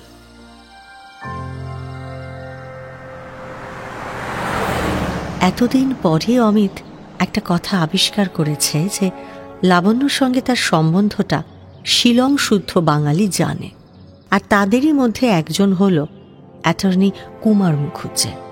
তিনি পাহাড়ে হাওয়া খেতে এসেছিলেন। অমিতের বোন সিসিদের মিত্রগোষ্ঠীর লোক না হলেও তাদের জানাশোনার দলেই তিনি পড়েন। অমিত তাকে ধূমকেতু মুখ নাম দিয়েছিল, কারণ সে এদের দলের বাইরে হয়েও মাঝে মাঝে এদের কক্ষপথে ঢুকে একটু লেজ বুলিয়ে যায়। সকলেই বোঝে তার এই আকর্ষণের নাম লিসি। এই নিয়ে সকলে মজাও করে থাকে, কিন্তু লিসি স্বয়ং এতে যথেষ্টই রেগে যায়। অমিত শিলংয়ের রাস্তাঘাটে মাঝে মাঝে কুমার মুখোপাধ্যায়কে দূর থেকে দেখেওছে। তাকে দেখতে পাওয়াটাই স্বাভাবিক, কারণ বিলেতে আজও যায়নি বলে তার বিলিতি কায়দা খুব উৎকটভাবেই প্রকাশ পায়। তার মুখে সবসময় একটা মোটা চুরুট থাকে, আর এইটাই হলো তার ধূমকেতু মুখ নামের আরেকটা কারণ। অমিত তাকে দূর থেকে এড়িয়ে যাবার চেষ্টা করেছে অনেক, এবং নিজেকে ভুলিয়েছে এই ভেবে যে ধূমকেতু বুঝি সেটা বুঝতে পারেনি। ওদিকে কুমার মুখ শিলংয়ের বাঙালি সমাজ থেকে এমন অনেক তথ্য সংগ্রহ করেছে, মোটা অক্ষরে যার শিরোনাম দেওয়া যেতে পারে অমিত রায়ের অমিতাচার। মুখে সবচেয়ে নিন্দে করেছে যারা, মনে মনে সবচেয়ে রসভোগ করেছে বেশি তারাই। শিলং পাহাড়ে কুমার এসেছিল বেশ কিছুদিন থাকবে বলেই, কিন্তু 5 দিনের মধ্যেই কলকাতায় ফিরে গিয়ে সেখানে অমিতের সম্পর্কে সিসিলিসি মহলে কৌতুকে কৌতূহলে মেশানো বেশ বিভীষিকার সৃষ্টি করল। অমিতের বোন সিসির সাথে কেটি মিত্তিরের দাদা নরেনের বিয়ে মোটামুটি স্থির। সিসি মনে মনে রাজি, কিন্তু বাইরে প্রকাশ করেনি এখনো। তাই অমিতের সাহায্যে নরেন এই সংশয়টুকু নিরসন করবে বলেই ঠিক করেছিল, কিন্তু অমিত না ফেরে কলকাতায়, না দেয় তার চিঠির জবাব। অবশেষে সবাই মিলে ঠিক করে অবস্থাটা সরেজমিনে তদন্ত হওয়া দরকার। যদি অমিতকে সর্বনাশ থেকে বাঁচানো যায়, তবে সেই চেষ্টাটা তাদের করা খুবই দরকার। আর এই ব্যাপারে অমিতের বোন সিসির চেয়ে পরের বোন কেটির উৎসাহই অনেক বেশি। নরেন মেটার দীর্ঘকাল ইউরোপে ছিল, জমিদারের ছেলে। আয়ের বা ব্যয়ের কোনোটার জন্যই তার ভাবনা নেই। নিজেকে আর্টিস্ট বলে পরিচয় দিতে সে ইউরোপের অনেক বড় শহরে বহিমীয় পাড়ায় বাস করেছে। তার হিতৈষীদের কঠোর অনুরোধে ছবি আঁকা ছেড়ে দিয়ে এখন সে ছবির সমজদারিতে দক্ষ বলেই নিজের পরিচয় দেয়। তার গোঁফের 2 প্রান্তদেশকে নিয়ে সে যথেষ্ট সচেতন হলেও মাথায় ঝাঁকড়া চুলের প্রতি তার সযত্ন অবহেলা। চেহারাখানা তার ভালোই, কিন্তু আরও ভালো করবার মহৎ সাধনায় তার আয়নার টেবিল প্যারিসীয় বিলাস বৈচিত্র্যে ভারাক্রান্ত। তার মুখ ধোবার টেবিলের উপকরণ 10 আনার পক্ষেও বেশি হতো। দামি হাভানা 2-4 টান টেনেই অনায়াসে সেটাকে অবজ্ঞা করা এবং মাসে মাসে জামাকাপড় পার্সেল পোস্টে ফরাসি ধোবার বাড়িতে ধুয়ে আনানো, এসব দেখে ওর আভিজাত্য সম্বন্ধে কেউ সন্দেহ প্রকাশ করতে পারবে না। সে তার দলের লোকের কাছে আদর্শ পুরুষ।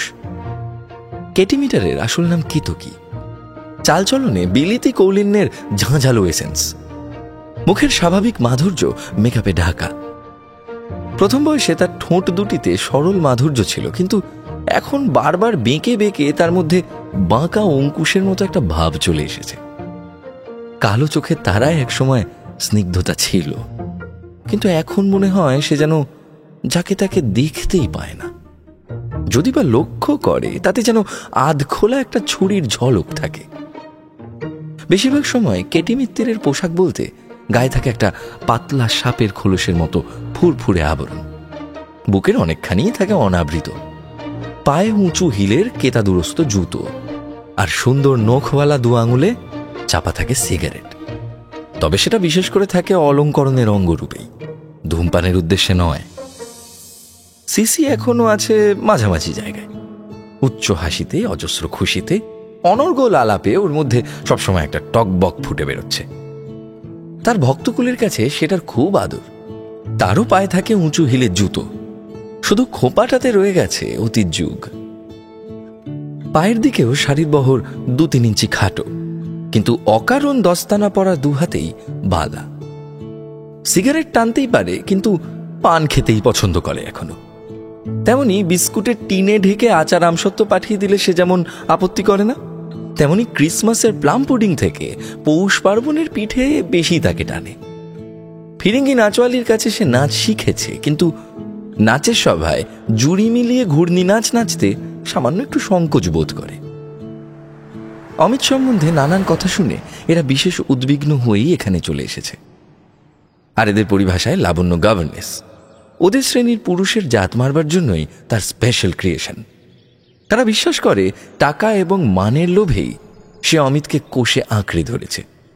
ছাড়াতে হলে তাদেরই সে কাজটা করতে হবে, কারণ তারাই পারবে লাবণ্যকে ঝেঁটিয়ে বিদায় করতে।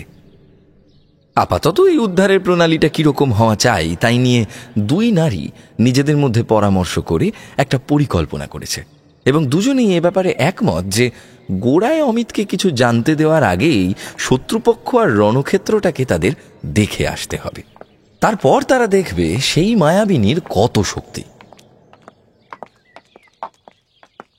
প্রথমে এসেই তাদের চোখে পড়ল অমিতের উপর ঘন এক পোঁচ গ্রাম্য রং। এর আগে ওর দলের সঙ্গে অমিতের ভাবের মিল ছিল না, তবু সে তখন ছিল প্রখর নাগরিক, চাঁচা মাজা ঝকঝকে।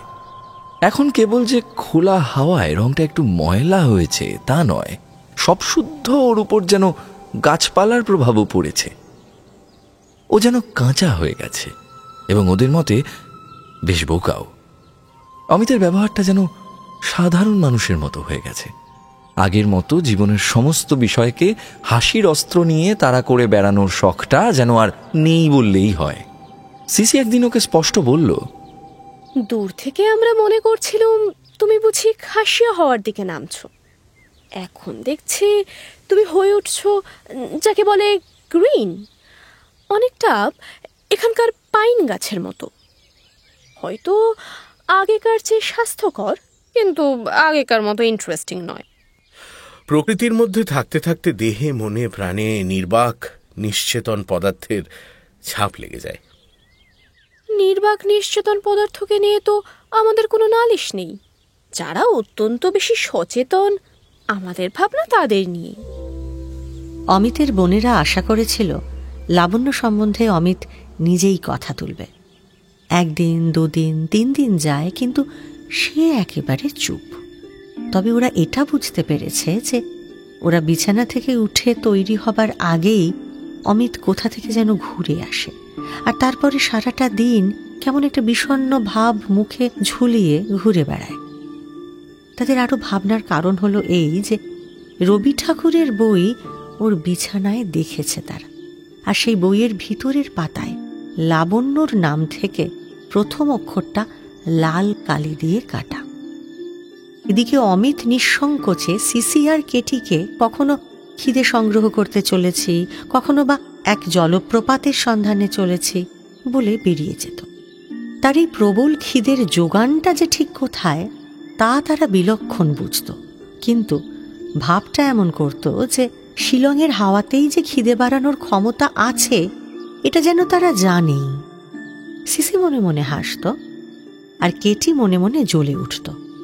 ওদিকে নিজের সমস্যাটাই অমিতের কাছে এতটা যে বাইরের কে কি ভাবছে সেটা নিয়ে তার কোনো মাথা ব্যথাই ছিল না।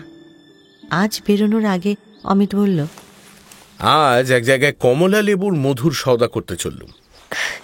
এই মধুর সওদা দেখতে আজ আমরাও যাব তোমার সঙ্গে। না না, পারবে না, পথ অত্যন্ত দুর্গম, গাড়িও চলে না সে রাস্তায়। কথাটা বলেই আলোচনাটাকে সেখানেই শেষ করে দৌড় দিল। কিন্তু দুই বন্ধু মিলে ঠিক করল আর দেরি নয়, আজই সে কমলালেবুর বাগানে তারাও যাবে।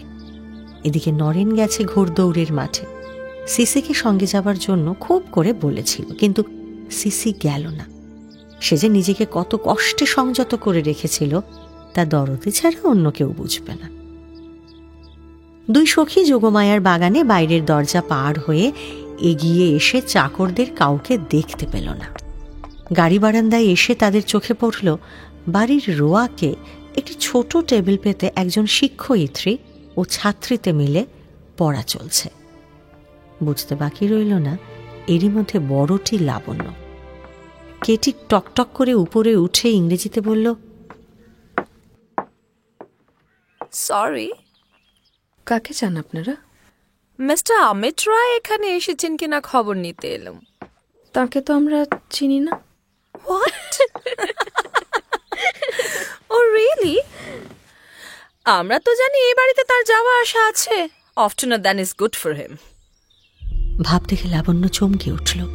বুঝতে পারল এরা কে আর কি ভুলটাই সে করেছে। অপ্রস্তুত হয়ে কোনো মতে বলল, কর্তামাকে ডেকে দিই, তার কাছে খবর পাবেন। লাবণ্য চলে গেলেই সুরমাকে কেটি সংক্ষেপে জিজ্ঞাসা করল, তোমার টিচার? হ্যাঁ। নাম বুঝি লাবণ্য? হ্যাঁ। Oh, you got matches? দেশলাই দেশলাই। হ্যাঁ, আনছি। এই যে নিন।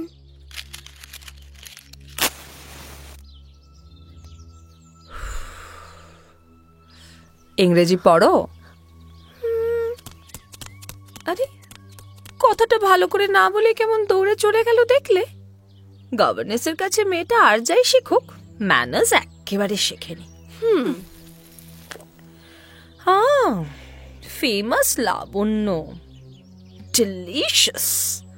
শিলং পাহাড়টাকে ভলক্যানো বানিয়ে তুলেছে। ভূমিকম্পে আমিটের হৃদয় ডাঙায় ফাটল ধরিয়ে দিল, এধার থেকে পুরো ওধার। Silly, I mean men are funny, no? পুরুষ মানুষ ওরকম হতেই পারে। আমি তো পাথুরে জমিতেও ভূমিকম্প ঘটিয়েছি, কিন্তু তোমার মতো মেয়েকে দাদা অবহেলা করলো। তার বদলে এই অদ্ভুত ধরনের কাপড় পরা গভর্নেস, মুখে মাখন দিলে গলে না, যেন একতাল ভিজে ন্যাকড়া। কাছে বসলে মনটাতে বাদলার বিস্কুটের মতো ছাতা পড়ে যাবে। কি করে অমিত ওকে এক মোমেন্টও সহ্য করে কে জানে বাবা। সিসি, তোমার দাদার মনটা চিরদিন ওপরে পা করে হাঁটে। কোন এক সৃষ্টি ছাড়া উল্টো বুদ্ধিতে এই মেয়েটাকে হঠাৎ করে তার মনে হয়েছে এঞ্জেল। এই বলে টেবিলে অ্যালজেব্রার বইয়ের গায়ে সিগারেটটা ঠেকিয়ে রেখে কেটি ওর রূপোর শিকলওয়ালা প্রসাধনের ব্যাগটা বের করে মুখে একটুখানি পাউডার লাগালো। কাজল পেন্সিল দিয়ে ভুরুর রেখাটা একটু ফুটিয়ে তুলল। দাদার কাণ্ডজ্ঞানহীনতায় সিসির রাগ হয় না, ভিতরে ভিতরে একটু যেন স্নেহই হয়। বরঞ্চ সমস্ত রাগটা গিয়ে পড়ে পুরুষদের মন ভোলানো মেকি এঞ্জেলদের ওপর। দাদার সম্বন্ধে সিসির এই সকৌতুক ঔদাসীন্যে কেটির ধৈর্যের বাঁধ ভেঙে যায়। ঠিক এমন সময় সাদা গরদের শাড়ি পরে যোগমায়া বেরিয়ে এলেন। লাবণ্য এলো না। কেটির সঙ্গে এসেছিল ঝাঁকড়া চুলে, দুই চোখ প্রায় বোঝা একটা ছোট্ট কুকুর, নাম ট্যাবে। সে গন্ধ শুঁকে ইতিমধ্যেই লাবণ্য ও সুরমার পরিচয় জেনে নিয়েছে। যোগমায়াকে দেখে হঠাৎ কুকুরটা উত্তেজিত হয়ে তাড়াতাড়ি গিয়ে সামনের দুটো পা দিয়ে যোগমায়ার সাদা শাড়ির ওপর কাদামাখা পায়ের ছাপ বসিয়ে দিল। সিসি তার ঘাড় ধরে টেনে আনলো কেটির কাছে। কেটি তার নাকের ওপর আঙুলের আদুরে ঝাপটা দিল। নটি ডগ। তবে কেটি চৌকি থেকে উঠলই না। সিগারেট টানতে টানতে অত্যন্ত নির্লিপ্তভাবে আর চোখে ঘাটটা একটু বাঁকিয়ে যোগমায়াকে নিরীক্ষণ করতে লাগল। যোগমায়ার ওপর তার আক্রোশ হয়তো লাবণ্যর চেয়েও বেশি। ওর ধারণা লাবণ্যর ইতিহাসে একটা খুঁত আছে। যোগমায়াই মাসি সেজে অমিতের হাতে তাকে গছিয়ে দেবার কৌশল করছে। পুরুষ মানুষকে ঠকাতে খুব একটা বুদ্ধির দরকার পড়ে না। বিধাতার হাতে তৈরি ঠুলি তাদের দু চোখে পড়ানোই আছে। সিসি সামনে এসে যোগমায়াকে নমস্কারের একটু আভাস দিয়েই বলল, আমি সিসি, অমির বোন। অমি আমাকে মাসি বলে, সেই সম্পর্কে আমি তোমারও মাসি হই মা। কেটির রকম দেখে যোগমায়া তাকে লক্ষ্যই করলেন না। সিসিকে বললেন, এসো এসো মা, ঘরে বসবে, এসো এসো। না, সময় নেই, কেবল খবর নিতে এসেছি অমি এসেছে কিনা। এখনো আসেনি? কখন আসবেন জানেন? তা ঠিক বলতে পারবো না। আচ্ছা, আমি জিজ্ঞাসা করে আসি গে। যে মাস্টারনি এখানে বসে পড়াচ্ছিল সে তো এমন ভান করলো অ্যাজ ইফ অমিতকে সে কোনো কালে জানেই না। শুনেছি অমিত বাবু আপনাদের হোটেলেই থাকেন, তার খবর আপনাদেরই জানা আছে। যোগমায়ার ধাঁধা লেগে গেল। বুঝলেন কোথাও একটা গোলমাল আছে। এও বুঝলেন যে এদের কাছে নিজের সম্মান বজায় রাখা শক্ত হবে। কেটি একটু স্পষ্ট করেই হাসল। তাকে ভাষায় বললে বোঝায় লুকোতে পারো কিন্তু ফাঁকি দিতে পারবে না। আসল কথা, গোড়াতেই লাবণ্যকে দেখে এবং অমিতকে সে চেনে না শুনে কেটি মনে মনে আগুন হয়ে আছে। কিন্তু সিসির মনে আশঙ্কা থাকলেও জ্বালা নেই। যোগমায়ার সুন্দর মুখের গাম্ভীর্য তার মনকে টেনেছিল। তাই যখন দেখল কেটি তাকে স্পষ্ট অবজ্ঞা দেখিয়ে চৌকি ছাড়ল না, তখন তার অস্বস্তি হলো ঠিকই, কিন্তু কেটির বিরুদ্ধে কিছু বলতে পারল না। কারণ সে জানে কেটি বিরুদ্ধতা সহ্য করে না এবং কর্কশ ব্যবহারে তা প্রকাশ করতেও তার কোনো সংকোচ নেই। অধিকাংশ মানুষই ভীরু, আর তারা কেটির দুর্ব্যবহারের কাছে যে হার মানে তা নিয়ে কেটির একটা গর্ব আছে। রূঢ়তাকে সে অকপটতা বলে বড়াই করে এবং তার এই রূঢ়তার আঘাতে যারা সংকুচিত তারা কোনো মতে কেটিকে প্রসন্ন রাখতে পারলে আরাম পায়। সিসি সেই দলের। সে কেটিকে মনে মনে যতই ভয় করে ততই তার নকল করে, দেখাতে যায় যে সে দুর্বল নয়। সবসময় পেরে ওঠে না। কেটি আজ বুঝেছিল যে তার ব্যবহারের বিরুদ্ধে সিসির মনের কোণে একটা মুখ চোরা আপত্তি লুকিয়েছিল। তাই সেও ঠিক করেছিল যোগমায়ার সামনে সিসির এই সংকোচ তাকে ভাঙতেই হবে। চৌকি থেকে উঠে একটা সিগারেট নিয়ে সিসির মুখে বসিয়ে দিয়ে নিজের ধরানো সিগারেট মুখে করেই সিসির সিগারেট ধরাবার জন্য মুখ এগিয়ে নিয়ে এলো। প্রত্যাখ্যান করতে সিসি সাহস করল না। কানের ডগাটা একটুখানি লাল হয়ে উঠল। তবু জোর করে এমন একটা ভাব দেখালো যেন তাদের হাল ফ্যাশনে যাদের ভুরু এতটুকু কুঞ্চিত হবে তাদের মুখের ওপর তুড়ি মারতে ওরা প্রস্তুত। ঠিক সেই সময়টাতে অমিত এসে উপস্থিত। মেয়েরা তো অবাক। হোটেল থেকে যখন সে বেরিয়েছিল তখন তার মাথায় ছিল ফেল্ট হ্যাট, গায়ে ছিল বিলিতি কুর্তা, আর এখানে সে এলো ধুতি আর শাল গায়ে দিয়ে। সিসিকেটিরা তার সেই কুটিরের কথা জানত না, যেখানে এই পোশাক পরিবর্তন সে অনায়াসে করে নিত। তার সেই কুটিরে আছে একটি বইয়ের শেলফ, একটি কাপড়ের তোরঙ্গ আর যোগমায়ার দেওয়া একটি আরাম কেদারা। হোটেল থেকে দুপুরে খাওয়া সেরে সে এখানে এসেই আশ্রয় নেয়। আজকাল লাবণ্যর কড়া শাসনে সুরমাকে পড়ানোর সময়ের মাঝখানে জলপ্রপাত বা কমলা লেবুর সন্ধানে কেউই সেখানে প্রবেশ করতে পারে না। সেই জন্যই বিকেলে 4:30 চা পান করতে আসার আগে পর্যন্ত আজকাল সে তার ওই কুটিরেই সময় কাটিয়ে পোশাক আশাক পাল্টে একেবারে নির্দিষ্ট সময়ে এখানে আসত। আজ হোটেল থেকে বেরোবার আগেই কলকাতা থেকে তার আংটি এসেছে। কেমন করে সেই আংটি লাবণ্যকে সে পরাবে সারা দুপুর ধরে আজ সেই পরিকল্পনাটাই মনের মধ্যে যত্ন করে গড়ে তুলেছে সে। ওর জীবনের আজ এই বিশেষ দিনে দরকার হলে ওর সব কাজ বন্ধ করতে হবে, কিন্তু এই দিনকে কিছুতেই দেউড়িতে বসিয়ে রাখা চলবে না। তাই আজ সে মনে মনে ঠিক করে রেখেছে লাবণ্যর পড়ানোর মাঝেই আজ সোজা গিয়ে প্রবেশ করবে। এমনকি অমিত এ কথাও মনে করে এসেছিল যে ওকে বলবে ঠিক সময়টাতে আসাকে বলে পাংচুয়ালিটি, কিন্তু ঘড়ির সময়টা ঠিক সময় নয়। ঘড়ি সময়ের নম্বর জানে, তার মূল্য জানবে কি করে? আজ অমিত এসেছিল নির্দিষ্ট সময়ের যথেষ্ট আগে, কারণ দুরাশা নির্লজ্জ। বারান্দায় যে কোণটায় বসে লাবণ্য তার ছাত্রীকে পড়ায়, রাস্তা দিয়ে আসতে সেটা চোখে পড়ে। অমিত দেখল আজ সে জায়গাটা খালি। মনটা তার আনন্দে লাফিয়ে উঠল। এতক্ষণ পরে ঘড়ির দিকে তাকিয়ে দেখল এখনো 3:20। সেদিন ও লাবণ্যকে বলেছিল নিয়ম পালনটা মানুষের জন্য ঠিক আছে, অনিয়মটা হলো দেবতার। মর্তে আমরা নিয়মের সাধনা করি, কারণ স্বর্গে অনিয়ম অমৃতের অধিকার পাব বলেই। আর সেই স্বর্গ যখন মাঝে মাঝেই মর্তে দেখা দেয়, তখন নিয়ম ভেঙে তাকে সেলাম করে নিতে হয় বই কি। সে মনে মনে খুশি হয়ে ভাবল লাবণ্য হয়তো নিয়ম ভাঙার গৌরব বুঝেছে। আজ লাবণ্যর মনের মধ্যেও হয়তো বিশেষ দিনের স্পর্শ লেগেছে। সাধারণ দিনের নিয়ম তাই ভেঙে গেছে। উৎফুল্ল মনে বাড়ির কাছাকাছি এগিয়ে এসেই অমিত দেখল যোগমায়া তার ঘরের বাইরে স্তম্ভিত হয়ে দাঁড়িয়ে আছেন, আর সিসি তার মুখের সিগারেট কেটির মুখের সিগারেট থেকে জ্বালিয়ে নিচ্ছে। অসম্মান যে ইচ্ছাকৃত তা বুঝতে বাকি রইল না আর। ট্যাবি কুকুরটা কেটির পায়ের কাছে শুয়ে একটু নিদ্রার চেষ্টা করছিল। অমিতকে আসতে দেখে তাকে সম্বর্ধনা করার জন্য আবারও অসংযত হয়ে উঠল। সিসি আবারও তাকে শাসন করে বুঝিয়ে দিল যে এই উচ্ছ্বাস প্রকাশের জায়গা এটা নয়। দুই সখীর প্রতি কিন্তু অমিত বিন্দু মাত্র না তাকিয়ে তার স্বভাবসিদ্ধ ভঙ্গিতে যোগমায়াকেই ডাকতে ডাকতে এগিয়ে গেল। জিজ্ঞাসা করল, মাসিমা, লাবণ্য কোথায়? কি জানি বাছা, ঘরের মধ্যে কোথাও আছে হয়তো। এখনো তো তার পড়াবার সময় শেষ হয়নি। বোধহয় এরা আসাতে ছুটি নিয়ে ঘরে গেছে। চলো তো একবার দেখে আসি সে কি করছে।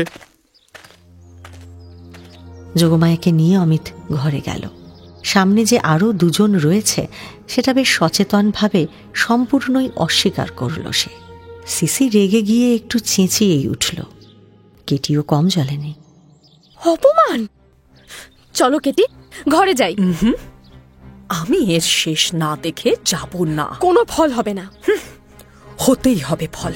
চলো ভাই, আর একটুও থাকতে ইচ্ছে করছে না। No, shut up. এখানেই ধর্ণা দিয়ে বসে থাকবো আমরা। কোথায় যাবে সে? এখান দিয়েই তো তাকে বেরোতে হবে নাকি? অবশেষে লাবণ্যকে সঙ্গে নিয়ে বেরিয়ে এলো অমিত। লাবণ্যর মুখে একটা নির্লিপ্ত শান্তি, তাতে একটুও রাগ নেই, স্পর্ধা নেই, অভিমান নেই। যোগমায়া পিছনের ঘরেই ছিলেন, তার বেরোবার ইচ্ছা ছিল না। অমিত তাকে ধরে নিয়ে এলো। এক মুহূর্তের মধ্যেই কেটির চোখে পড়ল লাবণ্যর হাতে আংটি। মাথায় রক্ত চন করে উঠল তার, লাল হয়ে উঠল দুই চোখ। পৃথিবীটাকে লাথি মারতে ইচ্ছে করল তার। অমিত বলল, মাসি, এই আমার বোন সমিতা। বাবা বোধহয় আমার নামের সঙ্গে ছন্দ মিলিয়ে নাম রেখেছিলেন, কিন্তু রয়ে গেল অমিত্রাক্ষর। আর ইনি কেতকী, আমার বোনের বন্ধু। সিসি, এরই নাম লাবণ্য। হ্যালো। আমার কাছ থেকে লাবণ্যর নাম কখনো শোনোনি, কিন্তু হয়তো 8-10 জনের কাছ থেকে শুনেছ। এর সঙ্গে আমার বিয়ে ঠিক হয়েছে কলকাতায় অঘ্রাণ মাসে। রিয়েলি? I congratulate. কমলা লেবুর মধু পেতে বিশেষ বাধা হয়নি বলেই মনে হচ্ছে। রাস্তাও তো দুর্গম নয়। মধু লাফ দিয়ে আপনি এগিয়ে এসেছে মুখের কাছে। লাবণ্য, কথাটা ঠিক বুঝলে না। আসলে আজ বেরোবার সময় এরা আমাকে জিজ্ঞাসা করেছিল কোথায় যাচ্ছি, তো আমি বলেছিলাম বন্য মধুর সন্ধানে। তাই এরা হাসছে, ওটা আমারই দোষ। আমার কোন কথাটা যে হাসি নয়, লোকে সেটা বুঝতে পারে না। অমিত, কমলা লেবুর মধু নিয়ে তোমার তো জিত হলো, এবার আমারও যাতে হার না হয় সেটা করো। ওয়েল, নরেনের সঙ্গে আমার একটা ব্যাট আছে। সে বলেছিল জেন্টলম্যানরা যেখানে যায় কেউ সেখানে তোমাকে নিয়ে যেতে পারবে না, কিছুতেই তুমি রেস দেখতে যাবে না। আমার এই হীরের আংটিটা দেখছো? আমি এটা বেট রেখে বলেছিলাম তোমাকে আমি রেসে নিয়ে যাবই। এদেশে যত ঝর্ণা, যত মধুর দোকান আছে সব সন্ধান করে শেষকালে এখানে এসে তোমার দেখা পেলুম।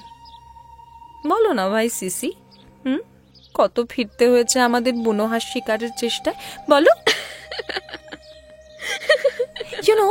সেই গল্পটা মনে পড়ছে। একদিন তোমার কাছেই শুনেছি আমি, অমিত। কোনো এক পার্সিয়ান ফিলসফার তার পাগড়ি চুরির সন্ধান না পেয়ে শেষে গোরস্থানে এসে বসেছিল, বলেছিল পালাবে কোথায়। তো মিস লাবণ্য যখন বলেছিলেন উনি তোমাকে চেনেন না, আমাকে ধোঁকা লাগিয়ে দিয়েছিলেন। কিন্তু আমার মন কি বলল জানো, ঘুরে ফিরে তোমাকেও ওর এই গোরস্থানে আসতেই হবে।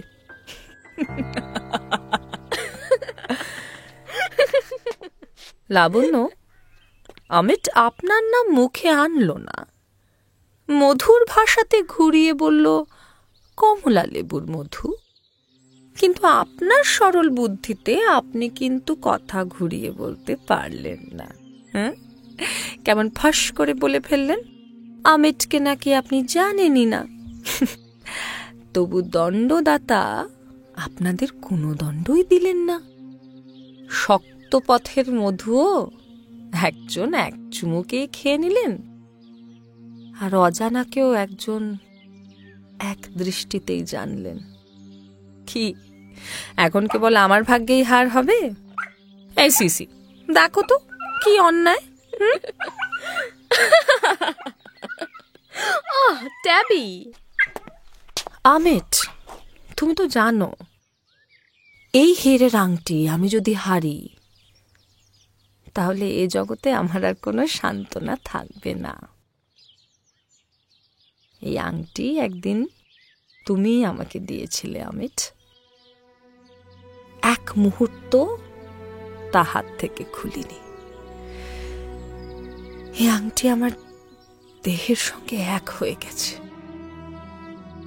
শেষকালে আজ এই শিলং পাহাড়ে কি একে বাজিতে খোয়াতে হবে বলো? বাজি রাখতে গেলে কেন ভাই? জানো, আমার মনে মনে নিজের উপর অহংকার ছিল, আর মানুষের উপর ছিল বিশ্বাস। অহংকার ভাঙল এবারকার মতো। আমার রেস ফুরলো সিসি, আমারই হার। আমার মনে হচ্ছে অমিতকে আমি আর রাজি করাতে পারবো না।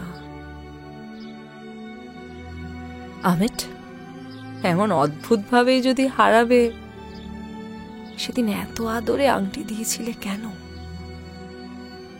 সে দেওয়ার মধ্যে কি কোনো বাঁধন ছিল না? এই দেওয়ার মধ্যে কি কথা ছিল না যে কোনোদিন আমার অপমান তুমি ঘটতে দেবে না?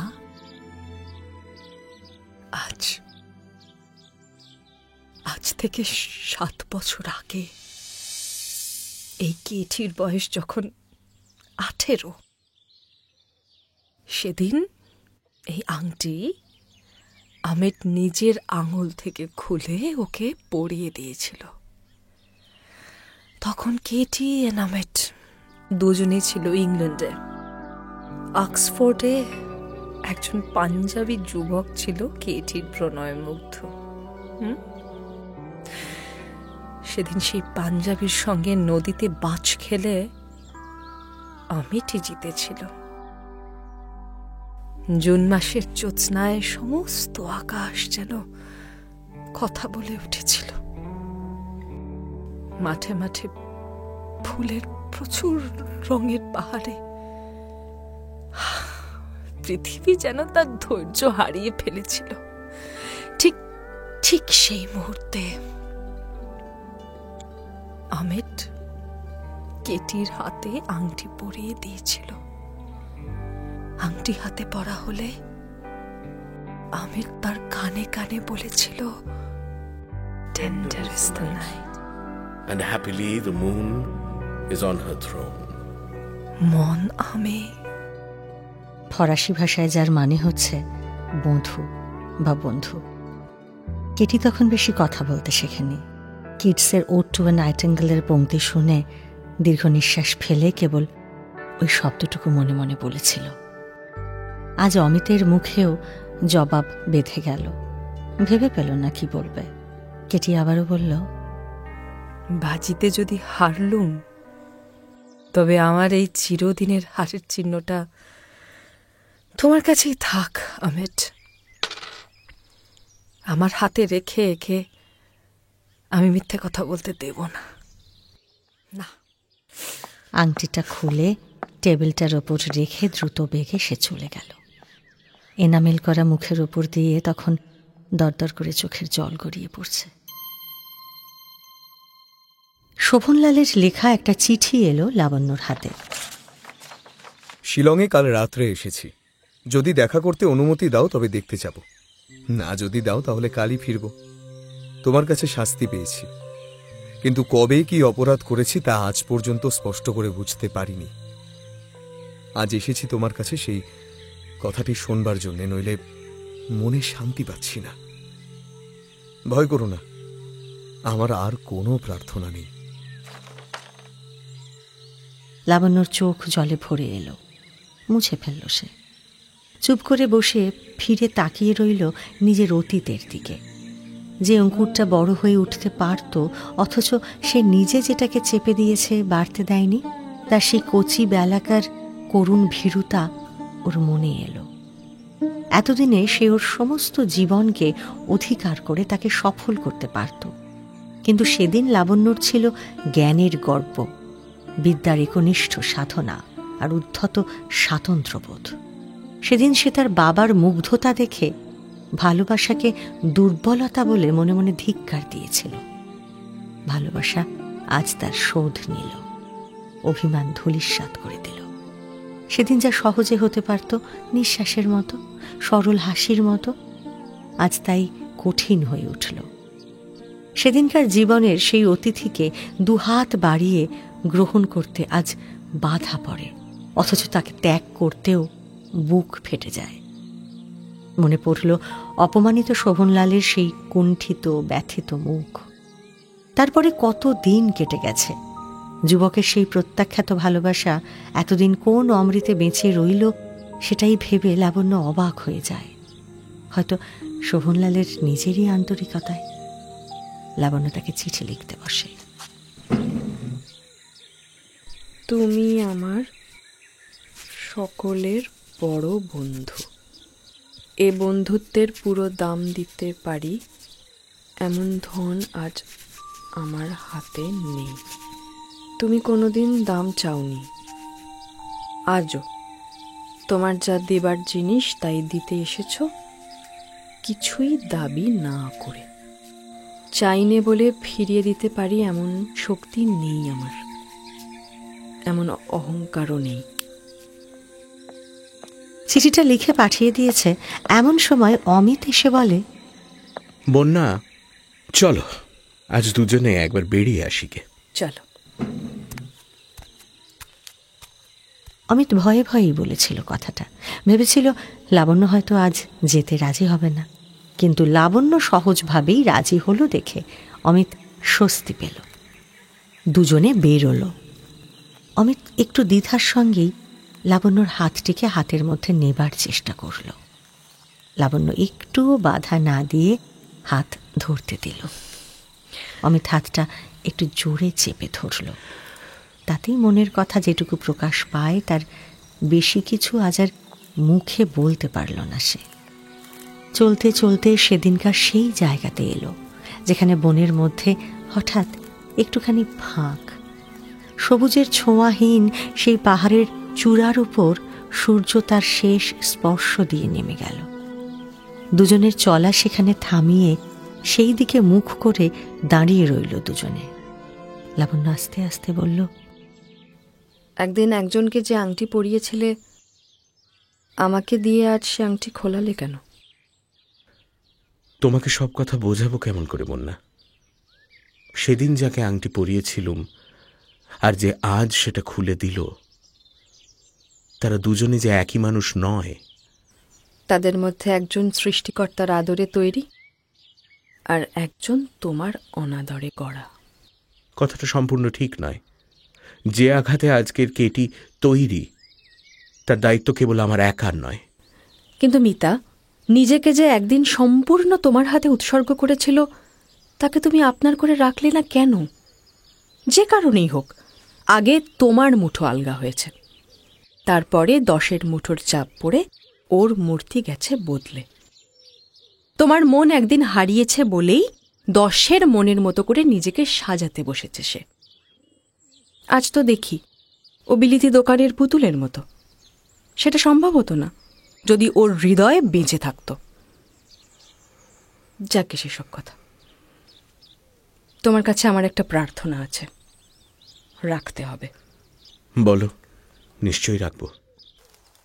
অন্তত সপ্তাহখানেকের জন্য তোমার দলকে নিয়ে তুমি চেরাপুঞ্জিতে বেরিয়ে এসো।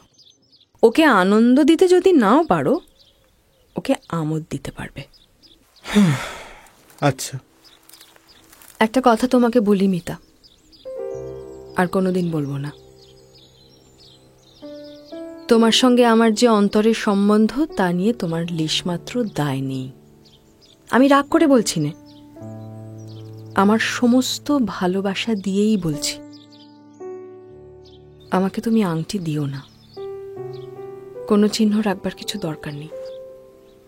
বাইরের রেখা, বাইরের ছায়া তাতে পড়বে না। কথাগুলো বলে নিজের আঙুলের থেকে আংটিটা খুলে অমিতের আঙুলে আস্তে আস্তে পরিয়ে দিল লাবণ্য। অমিত কোনো বাধা দিল না। সন্ধ্যার এই পৃথিবী যেমন সূর্যাস্তের রাঙা আলোয় উদ্ভাসিত আকাশের দিকে নিঃশব্দে মুখ তুলে ধরেছে, তেমনি নীরবে, তেমনি শান্ত দীপ্তিতে লাবণ্য নিজের মুখ তুলে ধরল অমিতের নত মুখের দিকে। চেরাপুঞ্জি থেকে 7 দিন পরে ফিরেই অমিত যোগমায়ার সেই বাসায় গেল। ঘর বন্ধ, সবাই চলে গেছে। কোথায় গেছে তার কোনো ঠিকানা রেখে যায়নি। সেই ইউক্যালিপটাস গাছের তলায় অমিত এসে দাঁড়ালো। খানিকক্ষণ ধরে শূন্য মনে সেখানে ঘুরে বেড়ালো। পরিচিত মালি এসে সালাম করে জিজ্ঞাসা করল, ঘর খুলে দেব কি বাবু? হ্যাঁ, ভেতরে বসবেন? ও হ্যাঁ, আচ্ছা দাও। মালি ঘর খুলে দিলে ভিতরে গিয়ে লাবণ্যর বসবার ঘরে গেল অমিত। চৌকি, টেবিল, শেলফ সবই আছে, শুধু সেই বইগুলো নেই। মেঝের উপর 2-একটা ছেঁড়া শূন্য লেফাফা, তার উপরে অজানা হাতের অক্ষরে লাবণ্যর নাম এবং ঠিকানা লেখা।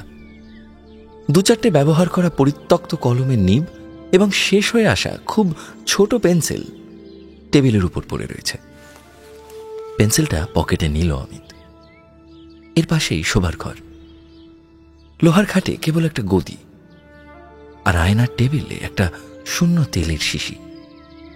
2 হাতে মাথা রেখে অমিত সেই গদির উপর শুয়ে পড়ল। লোহার খাটটা শব্দ করে উঠল। সেই ঘরটার মধ্যে একটা বোবা শূন্যতা যেন অচেতন হয়ে পড়ে রয়েছে। তারপর ক্লান্ত শরীর আর মনটাকে টেনে নিয়ে অমিত গেল নিজের কুটিরে। যা যেমন রেখেছিল সব তেমনই আছে, এমনকি যোগমায়া তার কেদারাটিও ফিরিয়ে নিয়ে যাননি। বুঝল তিনি স্নেহ করেই এই চৌকিটি তাকে দিয়ে গেছেন। মনে হলো যেন মুহূর্তের জন্য সে তার সেই শান্ত মধুর আহ্বান শুনতে পেল। তার সেই চৌকির সামনে মাথা লুটিয়ে প্রণাম করল অমিত। সমস্ত শিলং পাহাড়ের শ্রী আজ চলে গেছে। অমিত কোথাও আর সান্ত্বনা পেল না। কলকাতার কলেজে পড়ে জ্যোতিশঙ্কর, থাকে কলুটোলা প্রেসিডেন্সি কলেজের মেসে। অমিত তাকে প্রায়ই নিজের বাড়িতে নিয়ে আসে, খাওয়ায়, তার সঙ্গে নানা বই পড়ে, নানা অদ্ভুত কথায় তার মনটাকে চমকিয়ে দেয়, আবার মোটর করে তাকে বেরিয়েও নিয়ে আসে।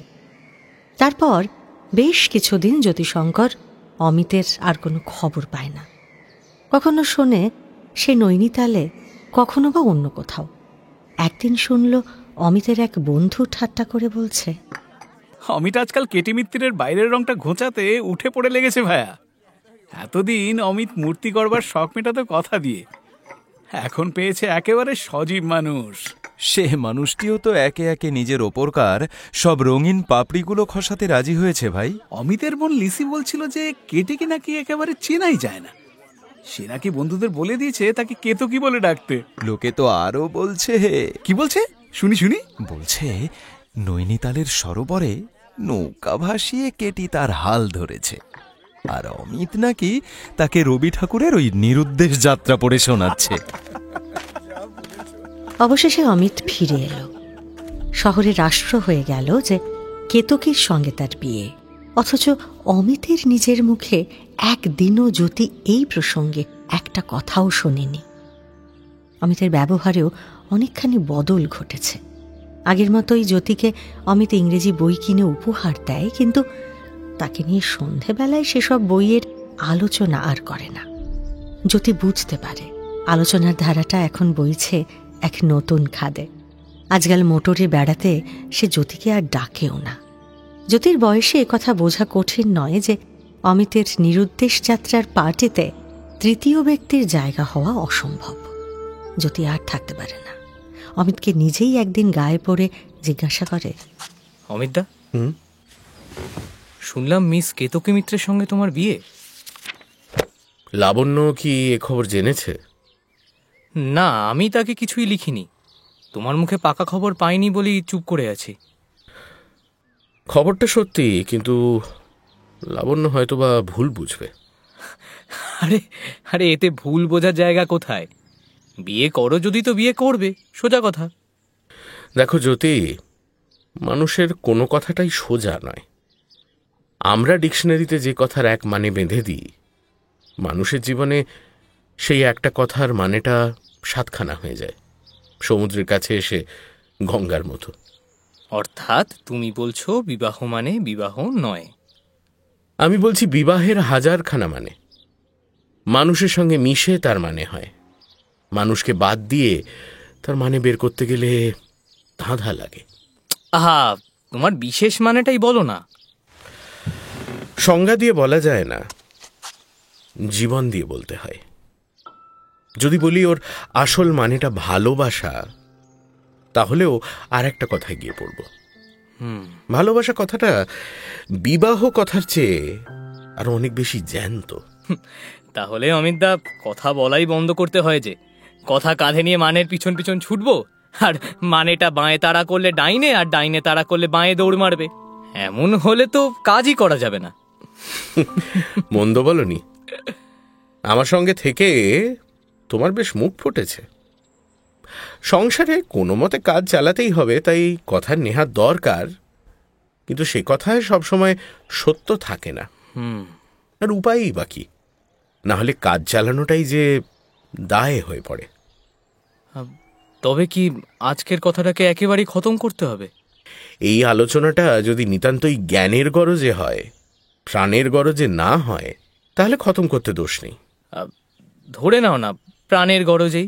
সাবাস। তবে শোনো, এইখানে একটু বলে রাখা দরকার যে অমিতের ছোট বোন লিসির হাতে ঢালা চা জ্যোতি আজকাল প্রায়ই পান করতে আসছে। আর তাই এই কথা বলাই যায় যে অমিত যে তাকে নিয়ে সন্ধেতে মোটর করে বেড়ানো বন্ধ করে বিকেলবেলা সাহিত্য আলোচনা করছে, সেই নিয়ে তার মনে কোনো ক্ষোভ নেই।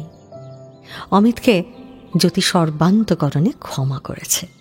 অমিত বলে, অক্সিজেন হাওয়ার সঙ্গে মিশে থাকে, অদৃশ্য থেকে বয়ে যায়, সে না হলে প্রাণ বাঁচে না। আবার অক্সিজেন আর একভাবে কয়লার সঙ্গে মিলে জ্বলতেও থাকে, সেই আগুনও আবার জীবনের নানা কাজে দরকার হয়। দুটোর কোনোটাকেই বাদ দেওয়া চলে না। এখন বুঝতে পেরেছ? সম্পূর্ণ নয়, তবে কিনা বোঝবার ইচ্ছা আছে। যে ভালোবাসা ব্যাপ্তভাবে আকাশে মুক্ত থাকে, অন্তরের মধ্যে সে সঙ্গ দেয়, আর যে ভালোবাসা বিশেষভাবে প্রতিদিনের সবকিছুতে যুক্ত হয়ে থাকে, সংসারে সে দেয় আসঙ্গ। দুটোই আমি চাই। অমিতদা, তোমার কথাটা ঠিক বুঝছি কিনা সেটাই বুঝতে পারছি না, আর একটু স্পষ্ট করে বলো। একদিন আমার সমস্ত ডানা মেলে পেয়েছিলাম আমার ওড়ার আকাশ।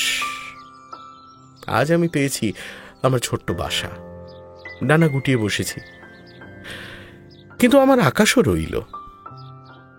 কিন্তু অমিতদা, বিবাহে কি তোমারই সঙ্গ আসঙ্গ একসঙ্গে মিলতে পারে না? জীবনে সুযোগ অনেক ঘটতে পারে, কিন্তু ঘটে না। যে মানুষ অর্ধেক রাজত্ব আর রাজকন্যা একসঙ্গেই মিলিয়ে পায়, তার ভাগ্য ভালো। যে না পায়, তার যদি ডান দিক থেকে মেলে রাজত্ব আবার বাঁ দিক থেকে মেলে রাজকন্যা, সেও বড় কম সৌভাগ্য নয়। কিন্তু কিন্তু তুমি যাকে মনে করো রোম্যান্স, সেটাতে কমতি পড়ে, তাই তো? একটুও না। আমার রোম্যান্স আমি সৃষ্টি করব। আমার স্বর্গেও রয়ে গেল রোম্যান্স, আমার মর্তেও ঘটাবো রোম্যান্স। আমি রোম্যান্সের পরমহংস। নদীর চরে রইল আমার পাকা দখল। আবার মানসের দিকে যখন যাত্রা করব, সেটা হবে আকাশের ফাঁকা রাস্তায়। জয় হোক আমার লাবণ্যর, জয় হোক আমার কেতকীর, আর সব দিক থেকেই ধন্য হোক অমিত রায়। ওহ না, কথাটা ঠিক লাগলো মনে হলো না তো? না মানে দেখো ভাই, সব কথা সকলের নয়। আমি যা বলছি হয়তো সেটা আমারই কথা, সেটাকে তোমার কথা বলে বুঝতে গেলেই ভুল বুঝবে, আমাকে গাল দিয়ে বসবে। একের কথার উপর আর একজনের মানে চাপিয়েই পৃথিবীতে মারামারি খুনোখুনি হয়। এবার আমার নিজের কথাটা স্পষ্ট করেই না হয় তোমাকে বলি। বেশ, বলো। কেতকীর সঙ্গে আমার সম্বন্ধ ভালোবাসারই, কিন্তু সে যেন ঘড়ায় তোলা জল, প্রতিদিন তুলব, প্রতিদিন ব্যবহার করব। আর লাবণ্যর সঙ্গে আমার যে ভালোবাসা, সে রইল দিঘি, সে ঘরে আনবার নয়। আমার মন তাতে সাঁতার দেবে। কিন্তু অমিতদা, দুটোর মধ্যে একটাকেই কি বেছে নিতে হয় না? যার হয় তারই হয়, আমার হয় না। কিন্তু কিন্তু শ্রীমতী কেতকী যদি? তিনি সবটা জানেন, তবে সবটা বোঝেন কিনা বলতে পারি না। কিন্তু সমস্ত জীবন দিয়ে এইটাই তাকে বোঝাবো যে তাকে কোথাও ফাঁকি দিচ্ছি না। কিন্তু তাকে বুঝতে হবে যে তিনি লাবণ্যর কাছে ঋণী। তা হোক, কিন্তু শ্রীমতী লাবণ্যকেও তো তোমার বিয়ের খবরটা জানাতে হবে। নিশ্চয়ই জানাবো, কিন্তু তার আগে একটা চিঠি দিতে চাই, সেটি তুমি পৌঁছে দেবে? হ্যাঁ, নিশ্চয়ই দেব। লাবণ্যকে চিঠি লিখল অমিত। সেদিন সন্ধেবেলায় রাস্তার শেষে এসে যখন দাঁড়ালুম, কবিতা দিয়ে যাত্রা শেষ করেছি। আজও এসে থামলুম একটা রাস্তার শেষে। এই শেষ মুহূর্তটির ওপর একটি কবিতা রেখে যেতে চাই। আর কোনো কথার ভার সইবে না। হতভাগা নিবারণ চক্রবর্তীটা যেদিন ধরা পড়েছে, সেই দিনই সে মরেছে। তাই আর কোনো উপায় না থাকায় তোমারই কবির ওপর ভার দিলুম আমার শেষ কথাটা তোমাকে জানাবার জন্য। তব অন্তর্ধান পটে হেরি তব রূপ চিরন্তন, অন্তরে অলক্ষ্য লোকে তোমার অন্তিম আগমন। লোভিয়াছি চিরস্পর্শ মনি, আমার শূন্যতা তুমি পূর্ণ করে গিয়েছ আপনি। জীবন আধার হল সেই ক্ষণে পাইনু সন্ধান, সন্ধ্যার দেউল দ্বীপ চিত্তের মন্দিরে তব দান। বিচ্ছেদের হোম বহ্নি হতে পূজা মূর্তি ধরি প্রেম দেখা দিল দুঃখের আলোতে। মিতা।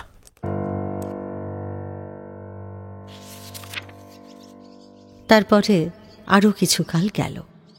সেদিন কেতকী গেছে তার বোনের মেয়ের অন্নপ্রাশনে। অমিত গেল না। আরামকেদারায় বসে সামনের চৌকিতে পা দুটো তুলে দিয়ে উইলিয়াম জেমসের পত্রাবলী পড়ছিল। এমন সময় জ্যোতিশঙ্কর লাবণ্যর লেখা একটা চিঠি তার হাতে দিল। অমিতদা। চিঠির একদিকে শোভনলালের সঙ্গে লাবণ্যর বিবাহের খবর। বিবাহ হবে 6 মাস পরে, জ্যৈষ্ঠ মাসে, রামগড় পর্বতের শিখরে। আর অন্যদিকে লেখা, কালের যাত্রার ধ্বনি শুনিতে কি পাও, তারি রথ নিত্যই উধাও, জাগাইছে অন্তরিক্ষে হৃদয় স্পন্দন, চক্রে পিষ্ট আধারের বক্ষ ফাটা তারার ক্রন্দন। ও বন্ধু, সেই ধাবমান কাল জড়াই ধরিল মোরে ফেলিতার জাল, তুলে নিল দ্রুত রথে দুঃসাহসী ভ্রমণের পথে, তোমা হতে বহু দূরে। মনে হয় অজস্র মৃত্যুরে পার হয়ে আসিলাম আজি নবপ্রভাতের শিখর চূড়ায়। রথের চঞ্চল বেগ হাওয়ায় উড়ায় আমার পুরানো নাম, ফিরিবার পথ নাহি। দূর হতে যদি দেখো চাহে, পারিবে না চিনিতে আমায়। হে বন্ধু, বিদায়। কোনোদিন কর্মহীন পূর্ণ অবকাশে বসন্ত বাতাসে অতীতের তীর হতে যে রাত্রে বহিবে দীর্ঘশ্বাস, ঝরা বকুলের কান্না ব্যথিবে আকাশ, সেই ক্ষণে খুঁজে দেখো কিছু মোর পিছে রহিল সে তোমার প্রাণের প্রান্তে। বিস্মৃতি প্রদোষে হয়তো দিবে সে জ্যোতি, হয়তো ধরিবে কভু নামহারা স্বপ্নের মূরতে। তবু সে তো স্বপ্ন নয়, সবচেয়ে সত্য মোর সেই মৃত্যুঞ্জয়, সে আমার প্রেম। তারে আমি রাখিয়া এলাম অপরিবর্তন অর্ঘ্য তোমার উদ্দেশ্যে। পরিবর্তনের স্রোতে আমি যাই ভেসে কালের যাত্রায়। হে বন্ধু, বিদায়। তোমার হয়নি কোনো ক্ষতি, মর্তের মৃত্তিকা মোর, তাই দিয়ে অমৃত মূরতি যদি সৃষ্টি করে থাকো, তাহারই আরতি হোক তব সন্ধ্যাবেলা। পূজার সে খেলা ব্যাঘাত পাবে না মোর প্রত্যহের ম্লান স্পর্শ লেগে। তৃষার্ত আবেগে বেগে ভ্রষ্ট নাহি হবে তার কোনো ফুল নৈবেদ্যের থালে। তোমার মানস ভোজে সযত্নে সাজালে যে ভাবরসের পাত্র বাণীর তৃষায়, তার সাথে দিব না মিশায়ে যেমন ধুলির ধন, যেমন চক্ষের জলে ভিজে। আজও তুমি নিজে হয়তোবা করিবে রচন, মোর স্মৃতিটুকু দিয়ে স্বপ্নাবিষ্ট তোমার বচন। ভার তার না রহিবে, না রহিবে দায়। হে বন্ধু, বিদায়। মোর লাগি করিও না শোক, আমার রয়েছে কর্ম, আমার রয়েছে বিশ্বলোক। মোর পাত্র রিক্ত হয় নাই, শূন্যেরে করিব পূর্ণ, এই ব্রত বহিব সদাই। উৎকণ্ঠ আমার লাগি কেহ যদি প্রতীক্ষিয়া থাকে, সেই ধন্য করিবে আমাকে। শুক্লপক্ষ হতে আনি রজনীগন্ধার বৃন্তখানি, যে পারে সাজাতে অর্ঘ্য থালা কৃষ্ণপক্ষ রাতে। যে আমারে দেখিবারে পায় অসীম ক্ষমায়, ভালো মন্দ মিলায় সকলে। এবার পূজায় তারই আপনারে দিতে চাই বলি। তোমারে যা দিয়েছিন তার পেয়েছ নিঃশেষ অধিকার। হেথা মোর তিলে তিলে দান, করুণ মুহূর্তগুলি গণ্ডুষ ভরিয়া করে পান, হৃদয় অঞ্জলি হতে মম। ওগো তুমি নিরুপম, হে ঐশ্বর্যবান, তোমারে যা দিয়েছিন সে তোমারই দান। গ্রহণ করেছ যত, ঋণী তত করেছ আমায়। হে বন্ধু, বিদায়। বন্যা।